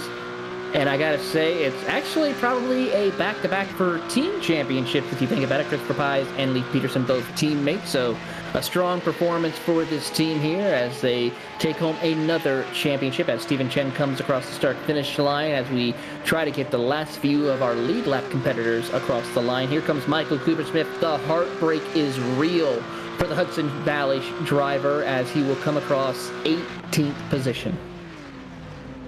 Oh yeah, he has as well. What a race we've had tonight. Let's look at our post-race results. Here we go. Raphael Amorim, your race winner, of course, tonight from zone number 3, with zone 5's Christopher Pies, your second place driver and championship winner. Zone 5's Billy Smith II comes home in third place, with behind them Jordan Dyer and Rich Minkler. And behind that, it is Leif Peterson, Joe Stiffel, James Huth, Chris Braun, and William Anderson in 10th. With 11th place, Mark Huth, Trey Drawhorn in 12th, Jonathan Schum in 13th, Stephen Chen in 14th, and 15th, Joe Sinclair Jr. And why not? 16th place, Rick Reisenberg, with 17th, Arthur Chan, 18th, Michael Coopersmith, Richard Franco in 19th, with Jacob Schum in 20th. And behind those two guys, it was, of course, Matthew Siddle in 21st and Carlos Lopez in 22nd. Guys, what a race we've seen tonight, but a phenomenal run in the entirety of club, sport, challenge, and pro. This has been a phenomenal season of PCA Sim Racing. Yeah, and this whole season of PCA competition, fortunately for me, was my first season to come on and cover the PCA races here, and I could not be more happy with all the races turned out. Some great things to cover and some great racing. A lot of great drivers that we saw all year long, from the smaller, shorter bullring tracks in America to tracks in Italy like we saw it here for the championship race at Imola. These drivers got put through pretty much everything this season, Rachel, and every single driver either improved on what they had learned in previous seasons, or newer drivers had stepped up to PCA competition. But nevertheless, these drivers put on a heck of a show all season long. They definitely did. And speaking of which, we have Raphael Amorim joining us now. Raphael, congratulations on the win tonight. You stomped off from the field there, 15 seconds clear a second. Well, thank you so much. Yeah, it was a good race. I got lucky there with the battles behind me and some of the incidents, and was just trying to manage and keep it on track, especially towards the end of the race. The tires are just shot, and I was just trying to be careful.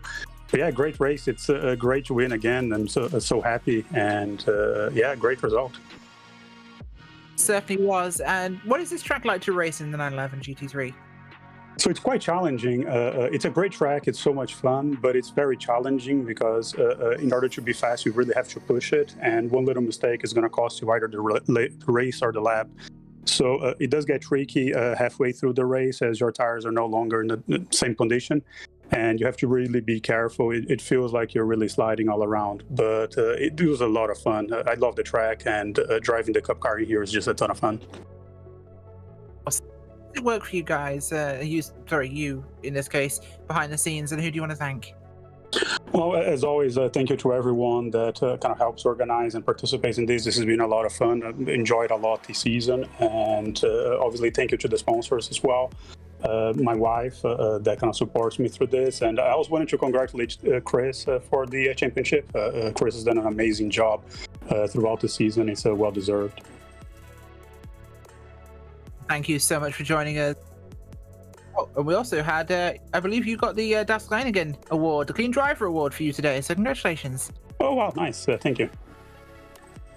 Raphael Amorim, who came today with the win today, that's today twice, at Imola. Thanks for joining us. And next up, we have Christopher Pies, your champion for Series 6 in the Pro Series, and second place in the race, standing by with Taylor Burris. Here with Christopher Pies. Chris, congratulations on the championship. You kind of learned a thing or two from your teammate of Leif Peterson from last season, even with those 2 wins. Consistency paid off for you. And how do you feel about this championship? Man, it feels awesome. It feels awesome. It felt like that race wouldn't end. It kept going and going and going. But yeah, no, I was focused on trying just to run a clean race today, keep my nose clean. A couple of times the field made it a little difficult. I felt like I was dodging cars sometimes, but in the end, I was able to just run my race. I knew what I had to do and executed my goal. Great job, great drive by Rafael. He was quick all week basically, but kudos to him for the win. But yeah, it feels good. What makes the PCA Pro Series so unique compared to any other championship across the iRacing service? I think it's the camaraderie. We see the same guys week in, week out. And off the track, we've got an active discussion forum going where people are willing to share setups. People are willing to try to help others get better at the craft. And it feels like a good group of people who are not only competitors, but they're also friends. And it's just a pleasure to be able to share the track with all these guys out there. And I have confidence to drive wheel to wheel with them. And sometimes things happen, but it's all in good fun. At the end of the day, we can sit back, laugh about it, and continue on and look forward to our next race. So the PCA has put on a fantastic club here, a fantastic series. I hope the racing is as fun to watch as it is to compete in. But compared to some other leagues, this is just the competition is top notch. It's right up there with some of the pro series, in my opinion. It's quick and it's only getting faster. All right, well, we've waited all season. How has Mr. Chip been, and how excited was he when you decided to take home the championship? Mr. Chip can't be any happier, but he's asking where his treats are. It's going to be a late night. We're going to be partying in the partying in the virtual trailer after this. So he's going to crack open a cold one. It's going to be fun.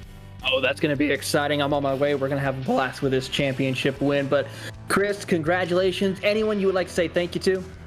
Thanked a whole bunch of people every race here, but I want to use this one to thank. I want to thank the PCA steering committee, Doug Atkinson in particular. Thanks for putting all this on, all the guys that make this happen week after week.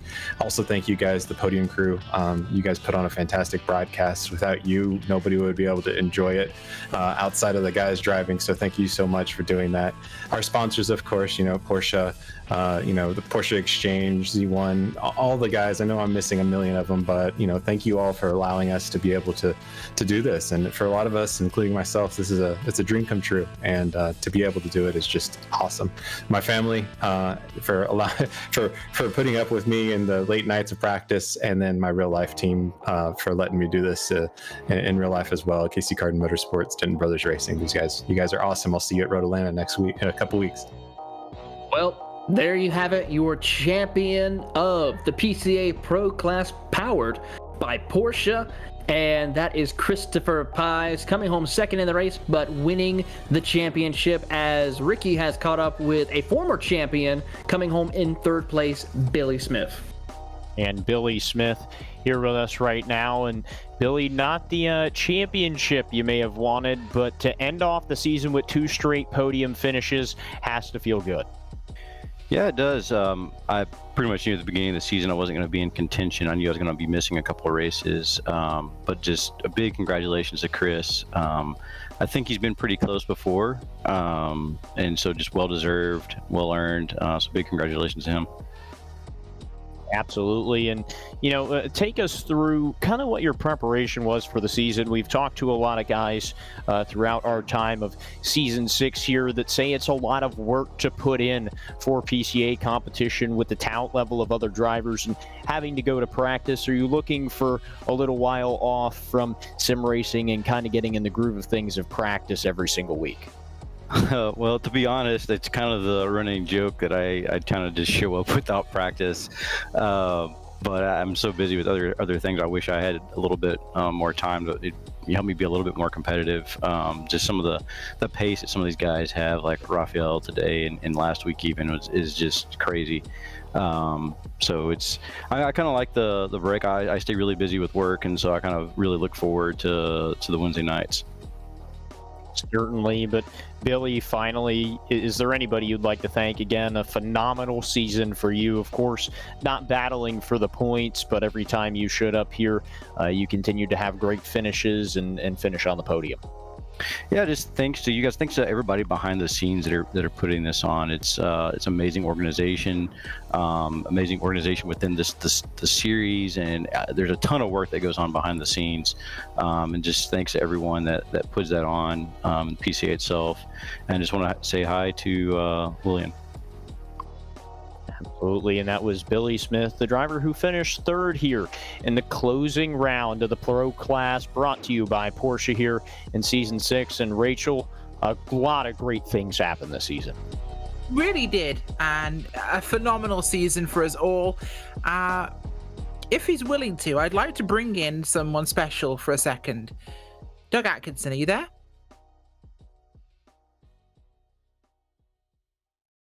Hi, Rachel.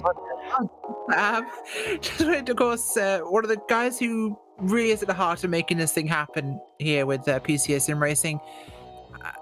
How has this season been for you behind the scenes? Season 6 has had its moments, but it's been great competition. And we've had a lot of good racing going on. And hopefully our next season will be even better. What is one thing you'd like to say to all the drivers in Challenge, Sport, Cup, and Pro? I'd like to thank everyone for participating and staying with us as we're going through some serious growing pains. And growing pains are a good thing, they're not a bad thing. So we've got some ideas on how to correct some of the issues that came up and make things that were good even better. So we'll see how it goes. Well, if you guys can improve things here, I will be shocked. This has been a phenomenal season, even better than last season, if that's even possible. But thank you very much, Doug, for being part of putting this on. You guys did an amazing job, and we're very happy to be here for you. Don't forget, guys, next week, or not next week, sorry, on the 21st of July, so just over a month from now, you can join us for the next event of PCA Sim Racing, which is their Team Racing Series event at Spa-Francorchamps at 8 p.m. Eastern on the PCA Sim Racing YouTube channel. And with that, I say for Season 6, for Doug Atkinson, James Hemmig, and the steering committee at PCA Sim Racing, for James Pike, Gary Sexton, Cisco Scaramuza, and John Theodore at Podium Esports, and for our producer, Ryan Bauer, and our camera creator, Dougie Beard, and to my colleagues Ricky Springer and Taylor Burris, I'm Rachel Whiteford. Thank you so very much for watching tonight's broadcast of PCA Sim Racing, presented by Haggerty. Good night.